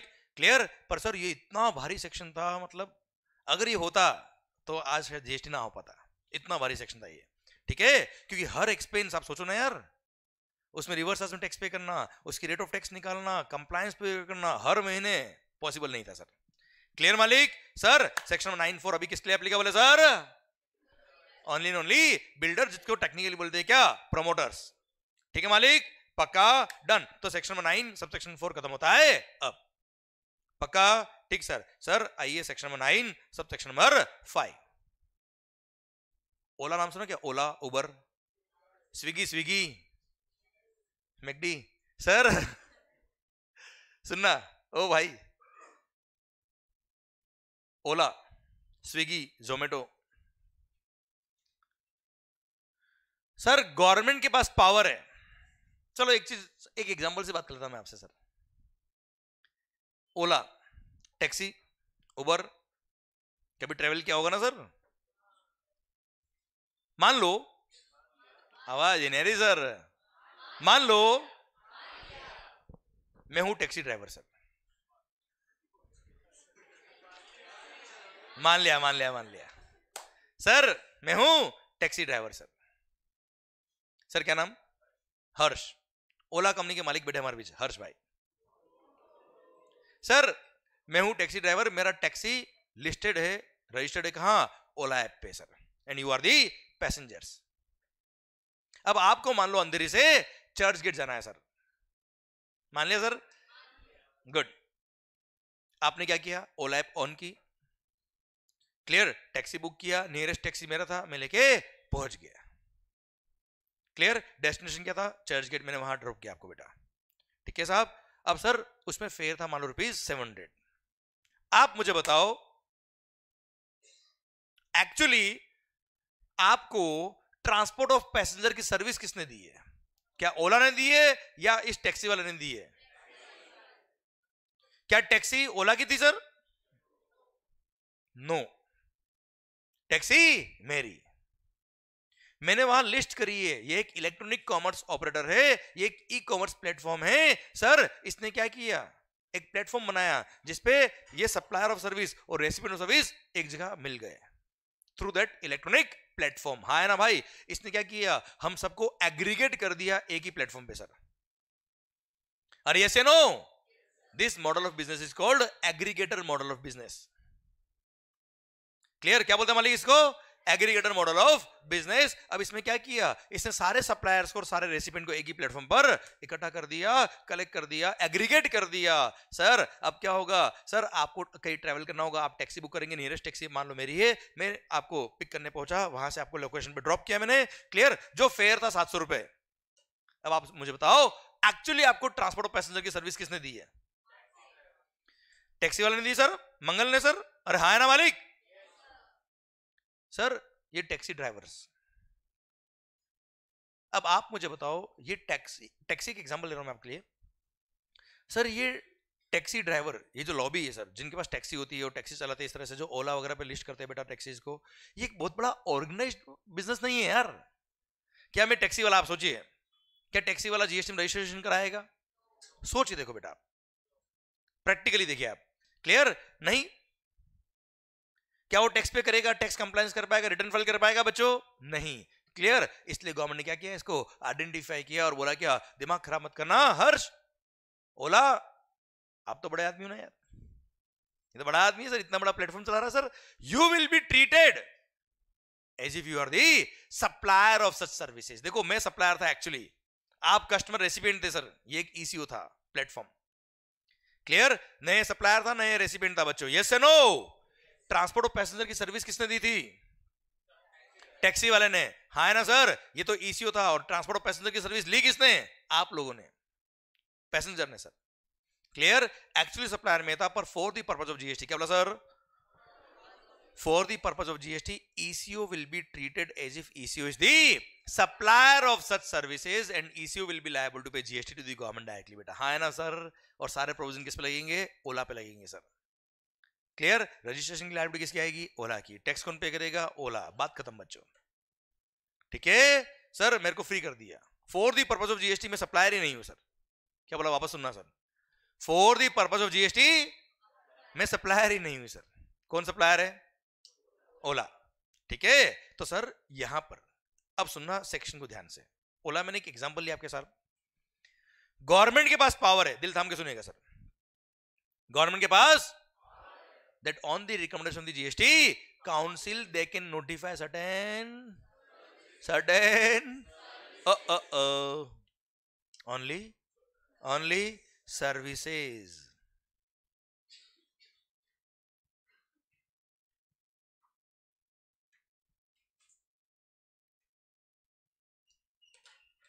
सरकार अमेजोन की बात नहीं कर रहा मैं आपसे, फ्लिपकार्ट की बात नहीं कर रहा, मीशो की बात नहीं कर रहा मैं आपसे, केवल सर्विसेज की बात कर रहा मैं आपसे, और वो भी सारी नहीं।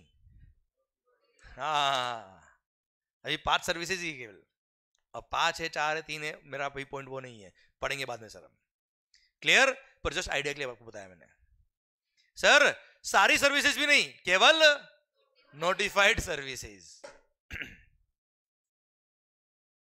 सर गवर्नमेंट ने बोल दिया कि ये नोटिफाइड सर्विसेज अगर आपने ईसीओ के थ्रू सप्लाई किया, किसके थ्रू सप्लाई किया बेटा? इलेक्ट्रॉनिक कॉमर्स ऑपरेटर के थ्रू अगर आपने सप्लाई किया तो ECO shall be liable to pay GST to the government as if he is the supplier of such services. Please sir ध्यान दीजिएगा, शानदार पॉइंट बताता हूं आपको। As if ECO is the supplier of such services and ECO shall be liable to pay GST to the government directly, and सारे compliance भी उसी को करना पड़ेंगे सर। हाँ है ना मालिक? अरे क्लियर? ठीक, ओला वाला एग्जांपल क्लियर है सर आपको? सर वैसे सेक्शन 93, 94, 95 ये तीनों में पढ़ेंगे चैप्टर नंबर 6 में, अलग से मैंने चैप्टर दे रखा है बेटा तब, ठीक है? मैं जस्ट आपको सेक्शन 9 में आ रहा है इसलिए पढ़ा रहा हूं मैं आपको। शायद समझ में आया सर आपको? अरे समझ में आया क्या? 95 को रिवर्स चार्ज बोलते हैं क्या? वापस बोलता हूं, मेरा क्वेश्चन क्या है? 95 को रिवर्स चार्ज बोलते हैं क्या? This is my question. हाँ, 95 को रिवर्स चार्ज नहीं बोलेंगे, क्यों?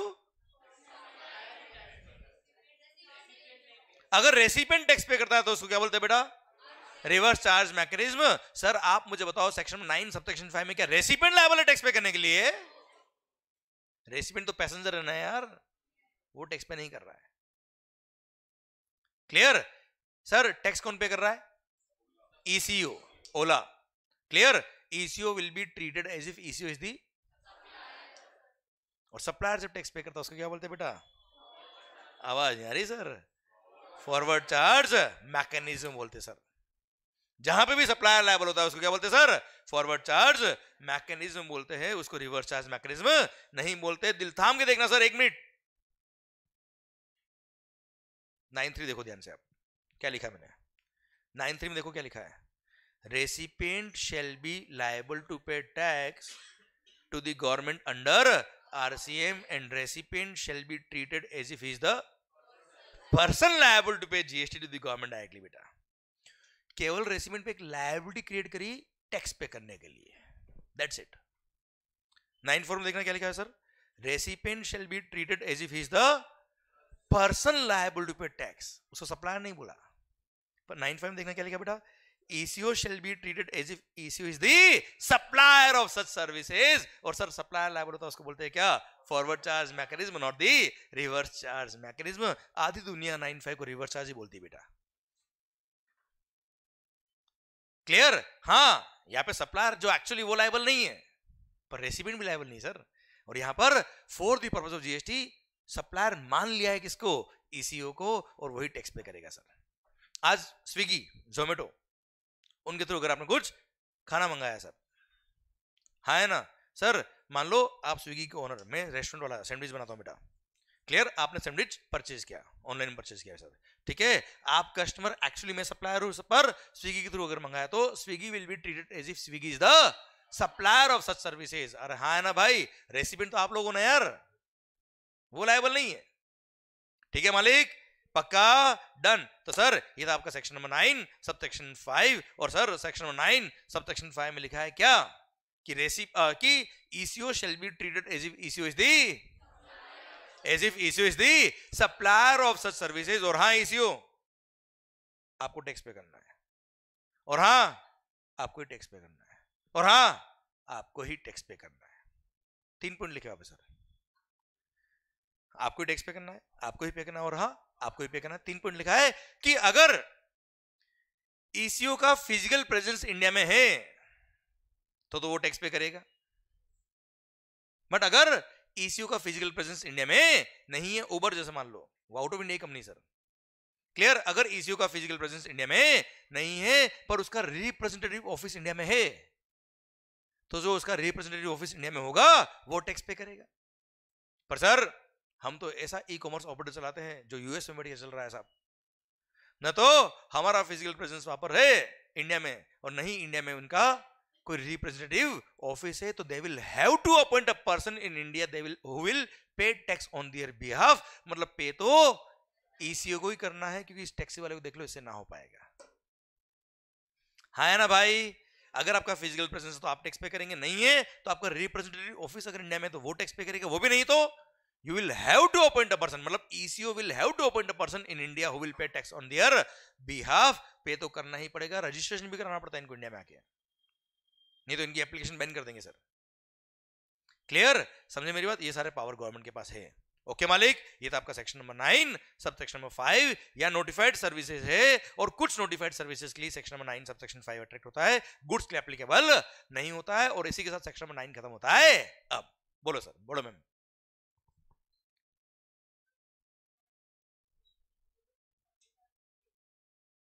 Amazon इज नॉट लायबल बेटा, Amazon is not supplier. Sir Amazon के थ्रू अगर आपने परचेस किया गुड्स, मान लो मैं मार्केट बेच रहा हूं थ्रू Amazon, तो सप्लायर मैं हूं, Amazon एक प्लेटफॉर्म है, आप कस्टमर हो, तो मैं सप्लायर में टैक्स पे करूंगा. Amazon तो अपना कमीशन चार्ज करता है मैं से 20%, तो कमीशन का बिल मेरे को लिखेगा वो. हाँ ठीक है बेटा. यस, एक सेकंड, हाँ बोलिए मैम. पक्का समझ में आया ना आपको? Okay yes please.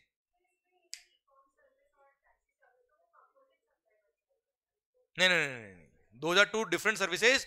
Taxi service के लिए e commerce will be liable. Platform fee के लिए ECO is the supplier, ECO is the actual supplier ना बेटा यार. अच्छा ध्यान दीजिएगा, जो प्लेटफॉर्म फी होती है, जो ईसीओ की प्लेटफॉर्म फी होती है, उसके लिए तो ईसीओ ही लायबल है बेटा यार. वो तो ईसीओ ने एक्चुअली सप्लाई करा है मेरे को बेटा, जो फीस लिया है, कन्वीनियंस फीस लिया, उसके लिए तो वो लायबल है ये बेटा.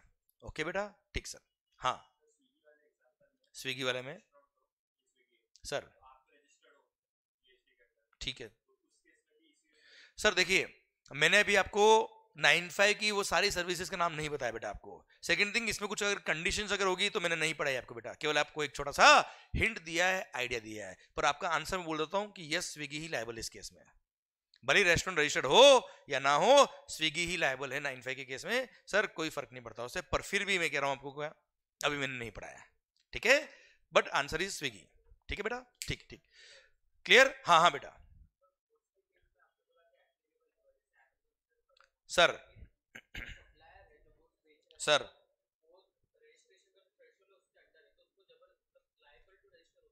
क्या लिखा है ये? नहीं, ये क्या लिखा है? ये क्या लिखा है सर? सुनिएगा ध्यान से भाइयों.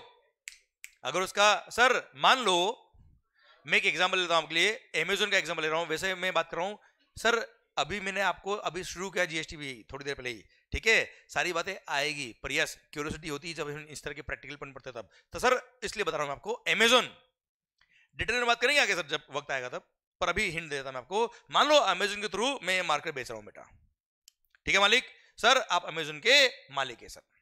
अब सर मैंने अमेजोन के थ्रू कोई गुड्स बेचा है, you are the customer, I am the actual supplier. आप देखना अमेजोन पे लिखा होता है सप्लायर कौन है, लिखा होता है ना सर. सर मैं सप्लायर हूं इसमें Mangal, and you are the customer, तो वहां पे कोई 95 नहीं है बेटा. क्लियर, वहां पे सप्लायर अगर लायबल फॉर रजिस्ट्रेशन होगा, अगर टैक्स लगता होगा तो टैक्स पे करेगा, अगर लायबल फॉर रजिस्ट्रेशन नहीं होगा, टैक्स नहीं लगता होगा, टैक्स नहीं पे करेगा. पर 95 तो नहीं लगता है, मैंने ये बताया आपको. क्लियर, और ऐसा भी जरूरी नहीं है कि अमेजोन के थ्रू बेच रहे हो तो रजिस्ट्रेशन कराना कंपलसरी है, ऐसा नहीं है, था ये 1 साल पहले तक. ठीक है सर, इसलिए अभी ये सब बातें करी नहीं मैंने, सेक्शन में 24 से हट गया बेटा, एग्जामिनेशन दिया नोटिफिकेशन में 20 सेक्शन में 23 के थ्रू. ठीक है सर. Yes ma'am.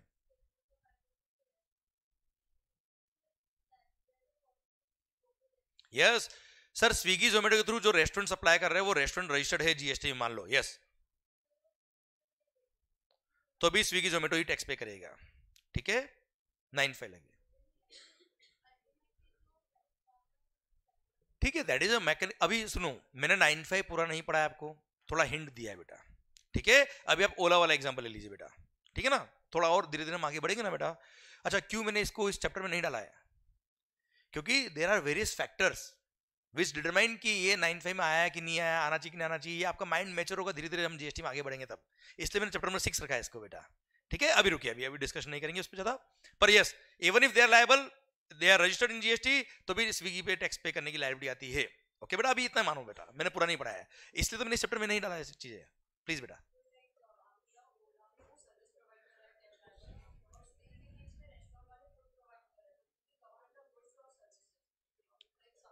अभी बात करें, थोड़ी देर बाद बात करेंगे, ठीक है बेटा, आएगा सेक्शन नंबर 8 में आपका आंसर आएगा बेटा, ओके सर। अच्छा सर ध्यान देना, section number 9 subsection 5, section number 9 subsection 5, section number 9 subsection 3, 94 and 95, ये तीनों 93 94 कौन से, आरसीएम, 95 कौन सा, ईसीओ फॉरवर्ड चार्ज, ठीक है। ये तीनों सेक्शन मैंने आपको केवल हिंट दिए, पढ़ाए नहीं है, ये तीनों हम डिटेल में पढ़ेंगे जब नेक्स्ट चैप्टर, जब चैप्टर नंबर 6 आएगा तब बेटा, हाँ है ना भाई, क्लियर। अच्छा मैंने अपनी बुक के अंदर चैप्टर की सीक्वेंस भी इस तरह से बनाई हुई कि मेरे को कब कौन सा टॉपिक कैसे पढ़ाना है और आपको कब पॉइंट समझ में आएगा अच्छे से, उस हिसाब से मैंने चैप्टर बनाया वैसे, ठीक है, क्लियर डन। तब बात करेंगे डिटेल के अंदर हम और बहुत सारी, और पता है जब आपका माहौल बन जाएगा इनडायरेक्ट टैक्स का, तब बहुत सारे क्वेश्चन जो आप मेरे से पूछ रहे हो ना सर, उसके आंसर आपके पास ऑलरेडी होंगे सर, अपने आप आएंगे, तो मैं चाहता हूं वो आंसर अपने आप जनरेट हो आपके सर, ठीक है। तो वक्त आएगा तो बात करेंगे और हम, क्लियर पक्का। तो इसी के साथ सेक्शन नंबर 9 खत्म होता है। अब एक बार सेक्शन नंबर 9 वापस से पूरा रिपीट कर दूंगा बच्चों में, अब आवाज नहीं आ रही हो, ओके ध्यान मेरी तरफ, ध्यान मेरी तरफ पूरा। Sir section number 9 sub section number 1 कहता है क्या, CGST shall be levied on intra state supply of goods or service or both except alcohol liquor for human consumption at the rate notified by the government on the recommendation of the GST council, but not more than 20% of value of such goods or service or both, and it shall be payable by a taxable person, मतलब a person who is registered under GST or is, मजा आ गया, taxable event under GST is, okay sir. Section 9 subsection 2 बोलता है क्या, 5 goods, petroleum crude, high speed diesel, motor spirit common known as petrol, ATF aviation turbine fuel and natural gas, ये 5 goods ऐसी जिन पे GST लगेगा, but from a date to be notified by the government on the recommendation of the GST council, but अब तक notify नहीं हुआ, तो 8% कितनी गुड्स होगी जिन पे जीएसटी नहीं लगता है, 6। सर कौन कौन सी, घूम लो और झूम लो, अरे क्लियर समझे, एल्कोहल लिकर दारू और पेट्रोल, इन पे जीएसटी अभी नहीं लगता है, इसलिए इनको बोलते हैं नॉन टैक्सेबल सप्लाई। क्या बोलते हैं सर, 9(3) बोलता है गवर्नमेंट के पास पावर है कि वो चाहे तो कुछ गुड्स और सर्विस और बोथ को नोटिफाई कर सकता है, और नोटिफाई करके बोल देगा क्या, यहाँ पे recipient will be liable to pay tax to the government directly under reverse charge mechanism, and he will be liable as if he is the person liable to pay tax to the government. बच्चा हाँ है ना भाई, कुछ goods और services notified है, हम पढ़ेंगे बाद में बेटा इसको। Section number 9 sub section number 4 बोलता है क्या, बिल्डर के लिए, किसके लिए बच्चा, कि अगर notified category of registered person, notified category of registered person जो बिल्डर है, वो अगर नोटिफाइड गुड्स और सर्विस और बहुत परचेस करते हैं किससे, किसी भी अनरजिस्टर्ड पर्सन से, तो ऐसे केस में रेसिपिएंट जो बिल्डर है वो लायबल होगा टैक्स पे करने के लिए to the government directly as if he is the person liable to pay tax under RCM. बच्चों हाँ है ना भाई, क्लियर। 9(5) बोलता है क्या, सर गवर्नमेंट के पास पावर है कि वो चाहे तो कुछ सर्विसेज को नोटिफाई कर सकता है, किसको नोटिफाई कर सकता है सर, और वो सर्विसेज नोटिफाइड सर्विसेज, केवल सर्विसेज, और वो भी नोटिफाइड सर्विसेज अगर आपने ईसीओ के थ्रू सप्लाई करी, तो ECO will be treated as if ECO is the as if ECO is the supplier of such services, and sir ECO को टैक्स पे करना है, और हाँ उसी को पे करना है, और हाँ उसी को टैक्स पे करना है, याद आया बच्चों आपको, डन। इसी के साथ सेक्शन 9 खत्म होता है। अब ये था क्या, सेक्शन 9 सीजीएसटी एक्ट का। अच्छा अगर मैं एसजीएसटी एक्ट की बात करूं आपसे, एसजीएसटी एक्ट की, तो same section number 9 sub section 1 2 3 4 5 कहां मिलेंगे आपको, हर स्टेट गवर्नमेंट के एसजीएसटी एक्ट में, बस यहां पे सेंट्रल गवर्नमेंट लिखा है, वहां क्या होगा, स्टेट गवर्नमेंट। अच्छा वैसे यहां पे क्या लिखा है, गवर्नमेंट, और इस एक्ट के लिए गवर्नमेंट का मतलब होता है सेंट्रल गवर्नमेंट, और एसजीएसटी एक्ट में भी लिखा है गवर्नमेंट, पर उस एक्ट में गवर्नमेंट का मतलब होता है क्या, वो रेस्पेक्टिव स्टेट गवर्नमेंट। बेटा हाँ है ना मालिक, clear done, absolutely same, sub section number भी सेम बेटा, क्लियर। कहीं कोई प्रोवाइजो होगा, एक्सप्लेनेशन होगा, वो भी सेम होगा सर, ठीक है sir, one nation one tax यार, हाँ है ना मालिक, क्लियर। पता है आपको, जैसे आपने सेक्शन नंबर 9 पढ़ा सीजीएसटी एक्ट में, वैसे ही सेक्शन नंबर 5 दे रखा है कहां, आईजीएसटी एक्ट में। कौन सा, सेक्शन नंबर 5 कहां पे बच्चों, आईजीएसटी एक्ट में। कौन सा सेक्शन, जल्दी बोलना है बेटा एक बार, सेक्शन नंबर 5। सर सुनना एक मिनट रुको, सेक्शन नंबर 5 पता है, यहां पर इंट्रा स्टेट सप्लाई पे लगता है जीएसटी, वहां पर, क्लियर। तो सर पूरा section number 5 is absolutely same. क्या बोला सर,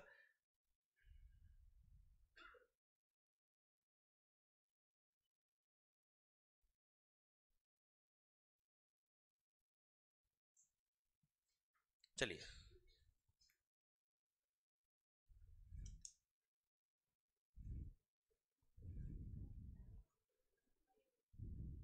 सेक्शन नंबर 5। अच्छा, कंफर्टेबल बेटा, एसी ओके कर लो आप, रिमोट है आपके पास।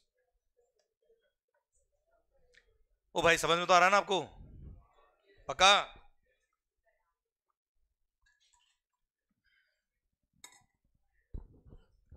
नींद तो नहीं आ रही है?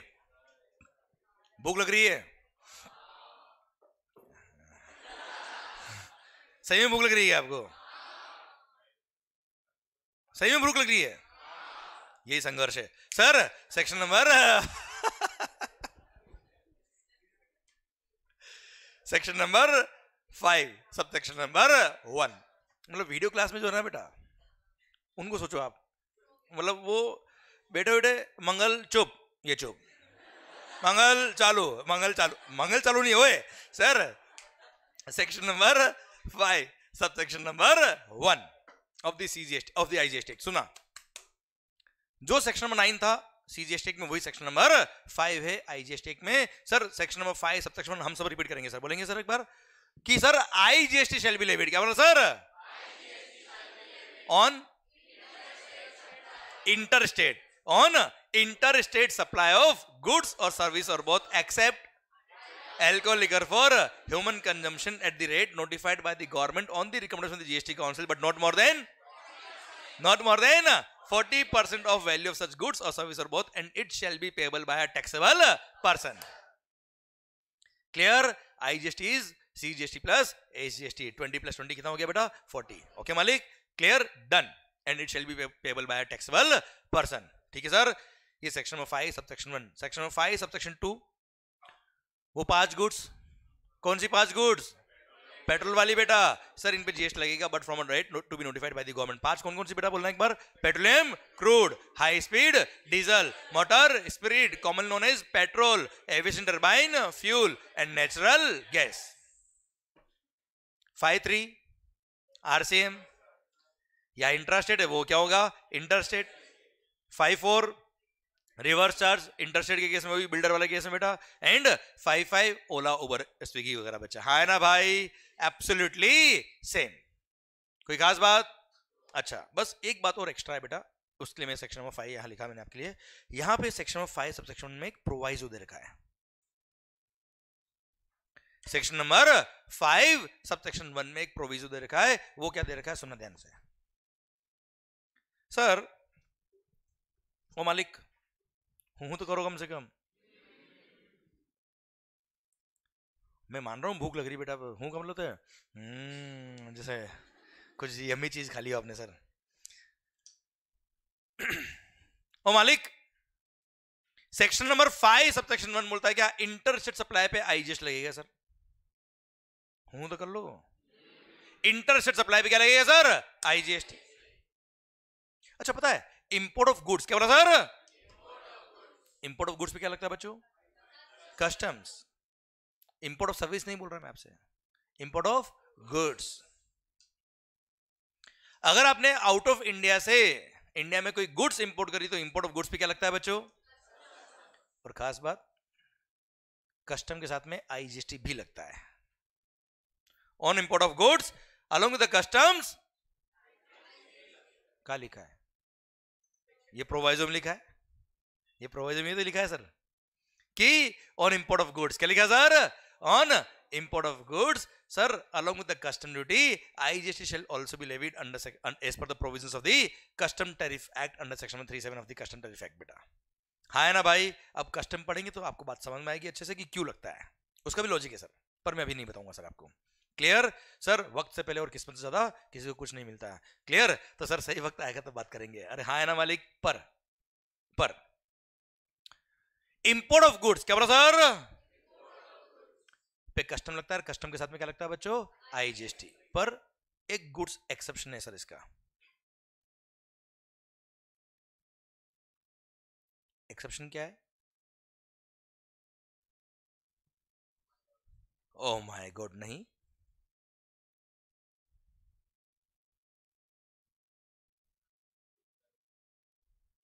जंगली रेमी पे कभी आओ ना महाराज सर। तो अगर ऑनलाइन मनी गेमिंग होता है ना रमी वगैरह, ड्रीम 11 ऑनलाइन मनी गेमिंग है। हाँ, और ये ना 3 पत्ती ना, नहीं मेरे को पता नहीं, मैं कभी खेला नहीं सर। क्लियर, दारू पीने के बाद पता नहीं पड़ता क्या खेल रहा है सर। अरे हाँ है ना भाई सर। तो जंगली रमी, 3 पत्ती, ये जो ऑनलाइन मनी गेमिंग है सर, जिसमें पैसा इन्वॉल्व है सर, वो अगर वेबसाइट आउट ऑफ इंडिया वाली है बेटा, कहां की बेटा? अच्छा एक बात और, ऑनलाइन मनी गेमिंग को गुड्स मानते हैं। क्या मानते हैं बेटा? गुड्स। ठीक है, अब वेबसाइट अगर आउट ऑफ इंडिया की, कहां की बेटा? आउट ऑफ इंडिया की। अच्छा उससे पहले एक बात और, ऑनलाइन मनी गेमिंग वगैरह जो सट्टा खेलते हो ना बेटा आप, अरे आप नहीं खेलते, लोग तो खेलते होंगे बेटा, आप तो बहुत समझदार हो बेटा, मुझे पता है। क्लियर, ड्रीम 11 पे टीम बनाई नहीं बेटा आपने कभी भी सर, मुझे सब पता है बेटा सर। कोई बात नहीं, नहीं कोई बात नहीं, सिगरेट कभी पी नहीं तूने बेटा लाइफ में है? हाँ मुझे पता है ना, नहीं पी तो ऐसा हंस क्या रहा है सबके सामने सर? कोई डाउट तो नहीं तेरे को? पक्का? पर मेरे को है सर। पॉइंट मेरा आपसे ये कि जो सट्टा खेलते हो आप, मतलब समझ रहे हो बेटा आप? Okay sir, casinos, gambling, horse racing, ये सब जीएसटी के स्कोप में आते हैं। आईपीएल सट्टा खेला किसने? क्लियर, ये सब स्कोप ऑफ सप्लाई के स्कोप में आते हैं, ये गुड्स के स्कोप में आते हैं और टैक्स लगता है सर इन पे। क्लियर, तो sir same way online money gaming भी क्या है? गुड्स है, और इसको जो आपने मान लो 1 लाख रुपए का गेम खेला सर, 1 लाख रुपए पे लग गए क्या? जीएसटी। ठीक है, अब सर अगर इंडिया की वेबसाइट है तो टैक्स लग ही जाएगा सर, पर अगर वो वेबसाइट आउटसाइड इंडिया की तो भी टैक्स लगेगा सर। पर sir for the purpose of GST इसको गुड्स माना है। क्या माना है सर?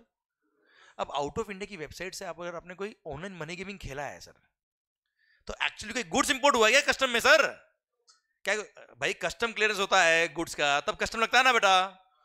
ठीक है यार, for the purpose of GST इसको गुड्स माना है। आउट ऑफ इंडिया की वेबसाइट है तो इंपोर्ट ऑफ गुड्स हो गया सर, क्या इस पे कस्टम लगेगा सर? तो इस पे कस्टम नहीं लगेगा, पर आईजीएसटी तो लगेगा। ठीक है साहब, तो यहाँ पे सेक्शन 5 सब सेक्शन में प्रोवाइजोस दे रखा, उसमें एक एक्सेप्शन था, वो तुम्हें बताया मैंने, मैं रिपीट कर देता हूँ वापस से बच्चों कि सर इंपोर्ट ऑफ गुड्स, क्या बोला सर? इंपोर्ट ऑफ गुड्स पे कस्टम लगेगा, और कस्टम के साथ साथ आईजीएसटी भी लगेगा sir, as per provisions of the custom tariff act. Clear, पर एक्सेप्ट वन गुड, कौन सा? Online money gaming. Online money gaming के केस में सिर्फ आईजीएसटी लगेगा as per section number 5 sub section 1, not as per proviso बेटा।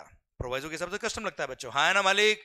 Clear, normal section number 5 sub section 1 में उसको इंटर स्टेट सप्लाई मानते हुए, क्या मानते हुए बेटा? इंटर स्टेट सप्लाई मानते हुए क्या लगाएंगे बेटा? सेक्शन नंबर 5 सब सेक्शन 1 लगाएंगे, और उसके थ्रू आईजीएसटी लग जाएगा बच्चा उस पर कस्टम्स नहीं लगेगा। ठीक है मालिक? Clear, done. अगर वो वेबसाइट आउट ऑफ इंडिया की थी तो बेटा, ठीक है। चलिए सर, ये तो आपका क्या सेक्शन नंबर 5 खत्म होता है। अब तो सर जो सेक्शन 9 था वही सेक्शन नंबर 5 है आईजीएसटी एक्ट का, बस यहाँ पर इंट्रा स्टेट था, यहाँ पे क्या हो गया? Inter state. यहाँ मैक्सिमम रेट थी 20%, यहाँ कितने हो गई? 40%, बाकी सब जगह इंटर स्टेट होगा बेटा। क्लियर, और एक प्रोवाइजो एक्स्ट्रा है कि इंपोर्ट ऑफ गुड्स के साथ में क्या लगेगा? कस्टम के साथ में क्या लगेगा? आईजीएसटी भी लगेगा, एक्सेप्ट ऑनलाइन मनी गेमिंग, और ऑनलाइन मनी गेमिंग में केवल और केवल आईजीएसटी लगेगा as per section number 5 sub section 1। अगर वो आउट ऑफ इंडिया की वेबसाइट थी तो इंडिया की वेबसाइट होगी तो जो नॉर्मल टैक्स लगते हो तो लगेंगे बच्चों, हाँ है ना मालिक? डन, कोई खास बात?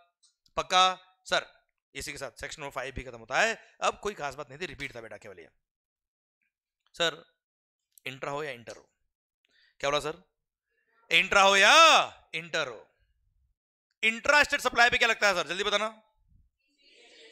CGST and SGST. Inter state supply पे क्या लगेगा? अच्छा एक बात और, अगर आप यूनियन टेरिटरी के अंदर हो और इंट्रा स्टेट सप्लाई करते हो तो क्या लगेगा? CGST and UTGST. ठीक है सर, अब जब भी अपन एसजीएसटी बोलेंगे तो समझना वो यूटीजीएसटी के लिए भी बात कर रहा हूं मैं इक्वली बेटा। ओके, तो सर इंट्रा स्टेट सप्लाई पे क्या लगता है सर? सीजीएसटी और एसजीएसटी। इंटर स्टेट सप्लाई पे क्या लगता है सर? भाई इंट्रा हो या इंटर हो, जीएसटी लेवी कब होता है? इंट्रा हो या इंटर हो, जीएसटी लेवी कब होता है sir? What is the taxable event under GST? Sir, the taxable event under GST is supply, and the term supply is defined very well in GST as per section number 7. Section number 7 ने बड़ी शिद्दत से, प्यार से, मोहब्बत से define किया किसको? सेक्शन नंबर 7 को। सर दिल थाम के सुनिएगा, सेक्शन नंबर 7 सप्लाई का स्कोप, सप्लाई की डेफिनेशन। सर बहुत ही शानदार पॉइंट है। क्यों? और सबसे इंपॉर्टेंट पॉइंट है। क्यों? क्योंकि सर अगर कोई ट्रांजैक्शन सप्लाई के स्कोप में आ ही नहीं रहा है तो जीएसटी लग ही नहीं रहा। इसलिए सोचिए, जब जीएसटी नया नया आ रहा था, मतलब तो इतने सारे टैक्सेस गवर्नमेंट ने सब्सिट्यूट करके जीएसटी में मर्ज किया है। तो गवर्नमेंट के एंगल से देखो आप, कितना केयरफुल होना पड़ा होगा गवर्नमेंट को कि सर कोई ट्रांजैक्शन गलती से भी सप्लाई के स्कोप से बाहर नहीं निकल जाए। क्लियर? तो सर बहुत ही केयरफुली इसको ड्राफ्ट करी हुई है, बहुत ही शानदार तरीके से ड्राफ्ट करी हुई है, और उससे भी शानदार तरीके से हम इसको समझेंगे सर। आइए सर, सेक्शन नंबर 7 सब सेक्शन 1 क्या कहता है, बात कर लेते सर हम। Section number 7 sub section number 1 पता है क्या बोलता है? सेक्शन नंबर 7 सब सेक्शन 1 बोलता है क्या? सप्लाई इंक्लूड्स, इधर supply includes clause number A, double A, B और सी। डी भी था पहले, उसको काट दिया और बना के नया 1A बना दिया सर। बात करेंगे बाद में, अभी छोड़ो उसको आप सर। तो अभी क्या है फिलहाल? Section number 7 sub section number 1 क्या बोलता है मालिक? Supply includes clause number A, B, sorry clause number A, double A, B and C. अब इधर ध्यान दो सर। अच्छा, कोई बात अगर 2 या 3 बार मैंने रिपीट करी ना सर, तो कोई इंपॉर्टेंस होगी, और उसको वर्ड को मेरे को आपके यहाँ फिट करना है सर। उस पर एम्फेसिस डालना है, सो दैट आप उसका आंसर मुझे दे पाए। मैंने अजम्पशन लिया है कि आपको कुछ भी नहीं आता, पहली बार पढ़ रहे हैं सर। क्लियर? बाकी काम मेरा है ना सर। पर सर अगर कोई क्वेश्चन मैंने आपसे पूछा है तो ये ध्यान रखना, उसका आंसर मैं ऑलरेडी दे चुका हूं आपको, या फिर उसका आंसर आपको आता होगा, तभी मैं पूछूंगा आपसे sir. Okay sir, section number 7 सब सेक्शन 1 क्या बोलता है? सप्लाई, अच्छे से आवाज दे, supply includes clause number A, double A, B और सी। ठीक है, इसका मतलब क्या है? अब तो इतना बता दो मेरे को। Supply includes clause number A, B, C, चल रहा, double A, 2 minute, A, double A, B, C. Supply includes A, B, A, double A, B, C. हाँ जी, क्या बोल? अच्छा एक बात और सर, आप यहां पे आंसर दीजिए, आंसर गलत होगा मैं सही करूंगा सर। क्लियर? सही होगा तो अच्छी बात है सर। अरे हाँ है ना भाई सर। और एक बात और, अगर कोई आंसर आपसे गलत हुआ है, मैं तो एक्सपेक्ट करके बैठा हूँ आपसे गलत ही आने वाला है। क्यों? क्योंकि आपको कुछ भी नहीं आता है। क्लियर? समझे मेरी बात? तो सर आपको आंसर अगर कोई गलत भी हो जाए ना सर, तो पता है उस टाइम ये नहीं सोचने का अरे यार गलत हो गया, पता है क्या सोचने का? यो मजा आ गया भाई, कोई चीज जो गलत आती थी वो सही कर दी मंगल ने, हम इसलिए तो आए यहाँ पे यार। ठीक है, तो डीमोटिवेट नहीं होना, आप आंसर दीजिए मस्त होके, खुश होके बात करिए। हाँ जी, ये सर इंक्लूसिव लिस्ट है, एग्जॉस्टिव नहीं है। मतलब ये एग्जाम्पल्स है, और भी हो सकते हैं। ओके, और कुछ? और कुछ? सप्लाई इंक्लूड्स, और कुछ? This was the perfect answer. Clear? Sir आपने जो आंसर दिया परफेक्ट है। Supply includes clause A, double A, B और सी, मतलब क्या है? तुम भी हो, तुम। Supply means A, double A, B और सी होता तो क्या होता? तुम ही हो, है ना? क्लियर? सर सप्लाई मीन्स अगर ए, डबल ए, बी और सी अगर होता, मतलब only this is exhaustive list होती। माई लाइफ मीन्स यू, मतलब तुम ही हो, my life includes you. Sir समझ रहे हो मेरी बात आप? क्लियर? सो ये वर्ड्स अभी से समझो, लाइफ में भी काम आते बेटा आगे। क्लियर है सर? सर यहां क्या लिखा है? Includes. Law makers are so smart कि अगर कुछ रह भी जाए तो क्या बोलेंगे? इंक्लूड्स लिखा है सर। हाँ है ना सर? वैसे बात करूं मैं, इसमें कुछ भी नहीं रहा है सर, सब कुछ इंक्लूड कर दिया इन्होंने, फिर भी क्या लिखा है? क्यों? क्योंकि नया लॉ बनाया, सब गलती से भी कोई मिस्टेक ना हो जाए। अरे क्लियर, समझे मेरी बात? क्या लिखा है? सप्लाई। अब सर शायद इसकी इंपॉर्टेंस समझ में आई। सप्लाई मींस नहीं, सप्लाई इंक्लूड्स है। सर कई सारे एक्ट हमने अब तक पढ़ लिए, सर कई सारी डेफिनेशन भी आपने पढ़ी होगी, पर शायद बहुत कम जगह ध्यान गया होगा कि इंक्लूड्स लिखा कि मींस लिखा है। पर अब शायद ध्यान जरूर जाएगा आपका बेटा, ठीक है सर, क्योंकि बहुत बड़ा गैप आ जाता है सर इंक्लूड्स और मींस में सर। ठीक है मालिक? ठीक है sir. Supply includes clause number ए। पढ़ ले क्या सर? अरे पढ़ ले क्या sir? Okay sir, supply includes clause number A. Supply includes all forms of supply. Close number ए में ही सबको बोल्ड कर दिया सर। सुनना, supply includes all forms of supply such as sale, exchange, barter, transfer, lease, license, rental or disposal of goods or service or both, when such supplies are made or agreed to be made by a person for a consideration in the course or furtherance of his business, वो supply होगा। full stop। वापस सुनना sir, ये तो मैंने show off किया केवल बेटा कि मेरे को आता है। हाँ कौन बोल रहा है सर? सप्लाइंग। अभी जिस तरीके से मैंने बोला ना सर, उस तरीके से आपसे बुलवाऊंगा गारंटी, और याद भी नहीं करवाऊंगा मैं आपसे। ठीक है सर? एक एक वर्ड आपको समझ में आएगा तो आप अपना बोलेंगे सर। चलिए sir, supply includes all forms of supply such is, ध्यान से देखिए सर, मतलब सारे फॉर्म्स ऑफ सप्लाई, और वो भी क्या लिखा गया, मतलब ये भी एग्जांपल्स है सर। भूख लग रही है? ब्रेक चाहिए क्या आपको बेटा? तो बोलो ना क्या? हाँ नहीं दे रहा बेटा सर? नहीं सही में भूख लग रही है बेटा? ब्रेक का टाइम हो गया क्या बेटा आपका? या 9 बजे दो ब्रेक? 9 बजे दो ब्रेक? ये सप्लाई खत्म हो जाता। सप्लाई बेटा 2 बजे की रात की सर। सुनना सर सुनना, चलो 15 मिनट बाद ब्रेक दूं आपको, चलेगा? पक्का ना? दुखी तो नहीं हो रहे सर आप? हो रहा तो भी क्या करे बेटा, मैं भी हो ही रहा हूं सर। सेक्शन नंबर 7 सब सेक्शन 1 बोलता है क्या? Supply includes clause number A all forms of supply. Supply includes such is sale. रटना थोड़े सर, ये मार्केट मैंने आपको बेच दिया सर फॉर रुपीज 10,000। कितना बेटा? 10,000 में मैंने आपको ये मार्कर बेच दिया। क्या है ये? सेल। अच्छा, होस्ता गुड्स बेचा है, होस्ता सर्विसेज बेची मैंने आपको बेटा। Clear? That is sale. Exchange sir sir होता ना, ओल्ड मोबाइल फोन रिप्लेस करा दो, आप नया फोन लेना होता आपको सर। अगर नया मोबाइल फोन लेना है तो 45,000 रुपए का है। अगर आप कोई भी पुराना स्मार्टफोन लेके आते हो किसी भी कंपनी का, तो सर मैं आपको ये 35,000 में मोबाइल दे दूंगा। होता ना सर ऐसा? That is what is called exchange. Clear? Supply includes sale, exchange. समझ में आ रहा बेटा? एक एग्जांपल। क्लियर? बार्टर। बार्टर मतलब pure exchange is called barter. जैसे मैंने आपको इनडायरेक्ट टैक्स पढ़ाया, बदले में आपने मेरे को डायरेक्ट टैक्स पढ़ा दिया, दोनों बर्बाद सर।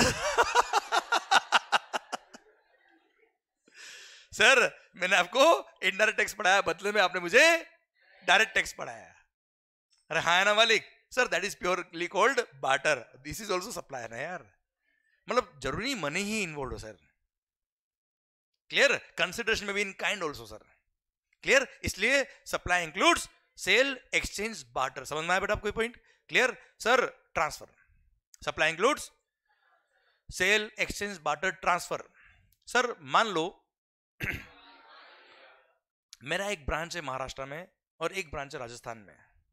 मैंने कोई गुड्स ब्रांच ट्रांसफर करी सर। क्या करी सर?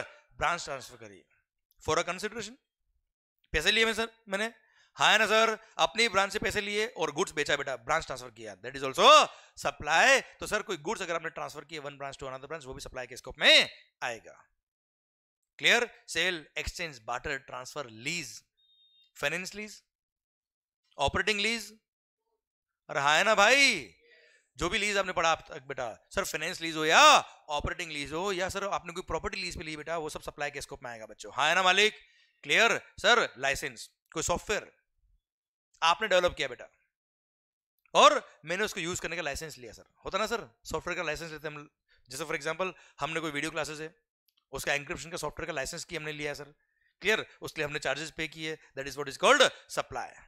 अरे समझा मेरी बात, क्लियर सर, लाइसेंस लिया हमने। देन सर रेंटल, ये क्लासरूम हमने रेंट पे ली, कोई मशीन आपने रेंट पे ली, कोई गुड्स आपने रेंट पे लिए, that is what is called supply and disposal. किसी ने अपने बिजनेस के एसेट्स डिस्पोज ऑफ कर दिए, होता ना सर, वो भी क्या है, सप्लाई के स्कोप में आएगा और उन पे भी जीएसटी लगेगा। यस या no sir? Supply includes all forms of supply such as sale. एक एक करके आराम से, कोई जल्दी नहीं है, सेल बोलो फिर सोचो सेल का मैंने एग्जांपल क्या दिया बेटा आपको, ठीक है? अपने को रटना नहीं है, मगअप नहीं करना है, याद नहीं कराना, मेरे को कोई स्पीड बढ़वानी नहीं, हिसाब से अपने आप स्पीड बननी चाहिए सर, क्लियर? तो मजा आएगा सर। सर सप्लाई, अच्छा मेरे को भी सर इतने साल हो गए पढ़ाते पढ़ाते, इसलिए सब याद है सर, ठीक है? तो आपकी भी प्रैक्टिस होगी, आपको भी याद हो जाएगा, अपने आप याद होना चाहिए सर। अगर कॉन्सेप्ट क्लियर है तो अपने आप याद होगा, नहीं तो याद करना पड़ेगा सर आपको, ठीक है? Supply includes all forms of supply such as sale. Sale, sale imagine किया आपने सेल बेटा, सर सेल, एक्सचेंज, बार्टर, डीटीआईटी बेटा, हाँ है ना भाई, क्लियर? ट्रांसफर, स्टॉक ट्रांसफर, अरे हाँ है ना भाई, lease, operating lease, finance lease, license और सॉफ्टवेयर वाला बेटा, सर रेंटल, क्लासरूम रेंट पे लिया मैंने, क्लियर? गुड्स या सर्विसेज, गुड्स रेंट पे लिए मैंने बच्चों, क्लियर? And disposal, business assets dispose of कर दिए बच्चों, हाँ है ना भाई, क्लियर? वापस बोलते हैं, sale supply includes all forms of supply such as sale, exchange, barter, transfer, lease, license, rental और डिस्पोजल। हुआ ना याद सर?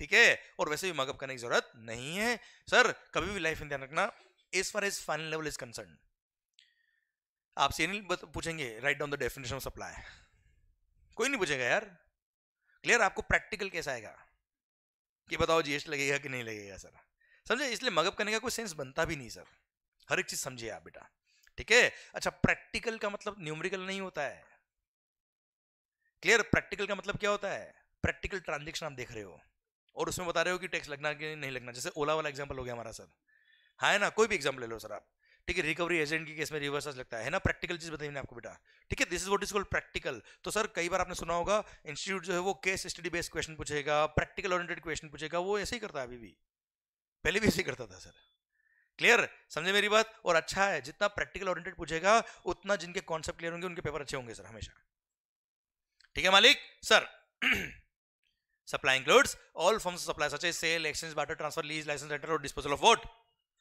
गुड्स और सर्विस और बोथ। गुड्स और सर्विस के भी डेफिनेशन दे रखा है, गुड्स को भी डिफाइन किया, सर्विसेज को भी डिफाइन किया, पर अभी आप कॉमन सेंस में गुड्स और सर्विस तो वो मानिए, डेफिनेशन की बात करेंगे बाद में, अभी नहीं, अभी सही वक्त नहीं उसके लिए, ठीक है मालिक? Sir supply includes all forms such as blah blah blah blah of what? Goods और सर्विस और both when such supplies are made or agreed to be made.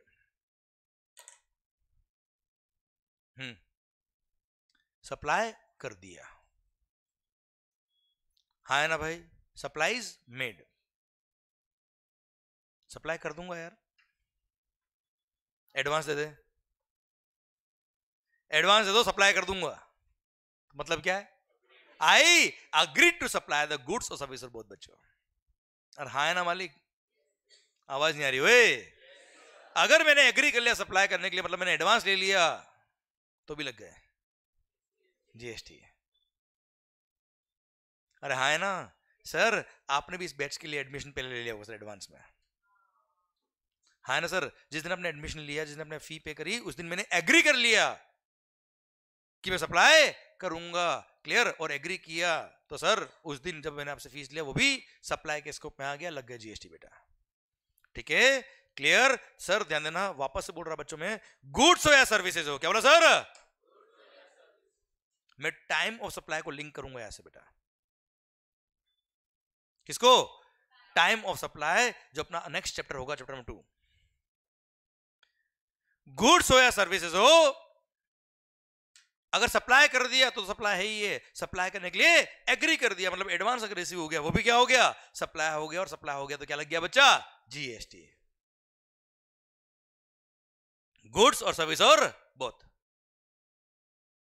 मतलब गुड्स के केस में भी एडवांस रिसीव हो गया तो जीएसटी लग जाएगा, सर्विसेज के केस में भी एडवांस अगर रिसीव हो गया तो जीएसटी लग जाएगा। मान लो आउट ऑफ 10 लाख आपने मुझे 1 लाख रुपए एडवांस दिया तो 1 लाख पे जीएसटी लग जाएगा सर।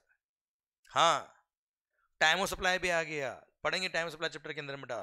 क्लियर, जीएसटी सप्लाई के स्कोप में आ गया, यहां से supply is made or agree to made से लिंक होता है टाइम ऑफ सप्लाई। पर हाँ, एक अलग बात है कि गुड्स के केस में, किस केस में बच्चों? गुड्स के केस में 15 नवंबर 2017 को 15 ऑफ नवंबर 2017 को गवर्नमेंट ने एक नोटिफिकेशन नंबर 66 ऑफ 2017 इशू करके गुड्स के केस में बोल दिया कि नहीं, एडवांस पे टैक्स पे करने की जरूरत नहीं है। वो एक अलग बात है, वो एक अलग बात है कि गुड्स के केस में एडवांस पे टैक्स पे करने की जरूरत नहीं है, अलग से नोटिफिकेशन देके एग्जाम किया, हाँ है ना। पर सप्लाई के स्कोप में तो आ गया, पर वो सप्लाई के स्कोप में तो आ गया क्योंकि सप्लाई में क्या लिखा है? Supply is made or agree to be made, भले गुड्स हो या सर्विसेज हो। पर इसका डिटेल बात करूंगा कब? टाइम ऑफ सप्लाई आएगा तब बच्चों, ठीक है। और हाँ है ना भाई, पता है मेरे को ये क्यों बताना पड़ता है कि गुड्स के केस में एडवांस पे भी टैक्स एग्जाम किया है? क्यों भी नहीं बताना हमें, तो लेक्चर जब खत्म होता तो लोग बात करते हैं कि यार गलत पढ़ा रहा है आदमी तो यार। क्यों? गुड्स पे एडवांस पे टैक्स का है, केवल सर्विसेज में एडवांस पे टैक्स है, पर वो एग्जाम किया हुआ अलग से, वो आएगा बाद में, हाँ है ना। पर मेरे को बताना पड़ता है वरना आप कंफ्यूज रहते हैं सर। Clear sir? यहाँ पे क्या लिखा है बेटा, इसलिए आप कोई चीज ध्यान रखना, अगर आपको लगे ना नहीं यार हमने तो कुछ और देखा है, यहाँ पे कुछ और चल रहा है, तो जो कुछ और देखा है वो थोड़ी बात आ जाएगा, जब उसका वक्त आएगा तब आ जाएगा। पर अभी अभी चल रहा है क्या? लेवी, सप्लाई का स्कोप। क्लियर? सारी बातें मैंने आपको नहीं बताई अभी तक, ठीक है बच्चों? क्लियर? तो कुछ चीजें ऐसी भी हो सकती है आपको लगेगा नहीं यार ये तो कुछ और है, तो कुछ और आ जाएगा जब वक्त आएगा तब, ठीक है। वो एक्सेप्शन केस होगा बच्चों, हाँ है ना मालिक? ठीक है sir. When supply is made और मतलब गुड्स हो या एडवांस अगर आ गया सर, सप्लाई के स्कोप में आ गया। When such supplies are made or agree to be made by a person, पता है पर्सन, अगेन जीएसटी के अंदर person includes everybody, individual, HUF, partnership firm, LLP, body corporate, sir कोई फॉरेन कंपनी है, और हाँ है ना भाई सर कोई आर्टिफिशियल जुडिकल पर्सन है, सर सोसाइटी है, कोऑपरेटिव सोसाइटी है, central government, state government, union territory, local authority, sir ये सब आ गए किसमें? पर्सन की डेफिनेशन में। और इन्होंने किसने भी, भले गवर्नमेंट डिपार्टमेंट ही क्यों ना हो, उसने भी अगर कोई कंसिडरेशन चार्ज किया आपसे, सप्लाई के स्कोप में आ जाएगा बच्चों, हाँ है ना मालिक? क्लियर? वो सब पर्सन के स्कोप में आते हैं, वरना जीएसटी के स्कोप से बाहर निकल जाते बच्चे तो, ठीक है। इसलिए everybody is included in the definition of the term person. Clear यहां तक? पक्का? ओके मालिक। सर तो सप्लाई किया है किसने? किसी भी पर्सन ने, पर किसके लिए किया है? Supply is made or agree to be made by a person for a, supply is made or agree to be made by a person for a consideration के लिए काम किया। किस लिए काम किया? तो सप्लाई है, वरना सप्लाई नहीं है। एक बार यहां तक जो पढ़ा है वापस बोलना बेटा एक बार। Supply includes all forms of supply such as sale, exchange, barter, transfer, lease, license, rental or disposal of what? Goods or service or both when such supplies are made or agreed to be made by a person for a, मतलब supply किया for a तो supply, वरना supply नहीं। Supply किया है for a तो supply, वरना supply नहीं है। सर मेरे को 15-20 मिनट लगेंगे इस टॉपिक में, अगर आप कहे तो पहले ब्रेक दे दूं, आप कहे तो बाद में पढ़ा दूं, आप कहे तो अभी पढ़ा दूं, बोलो।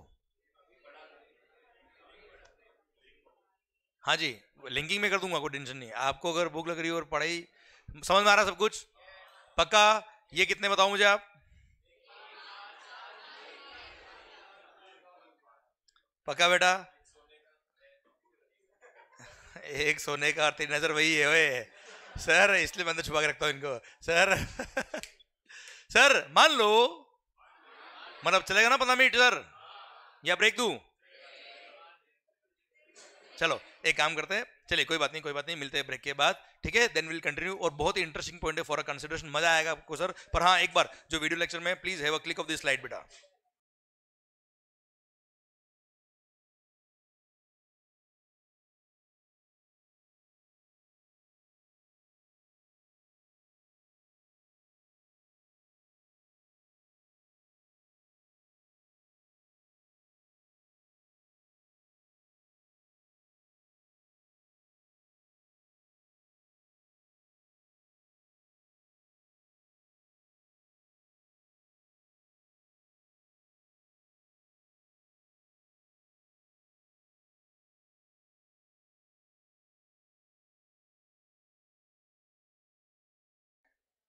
चलिए मिलते हैं ब्रेक के बाद।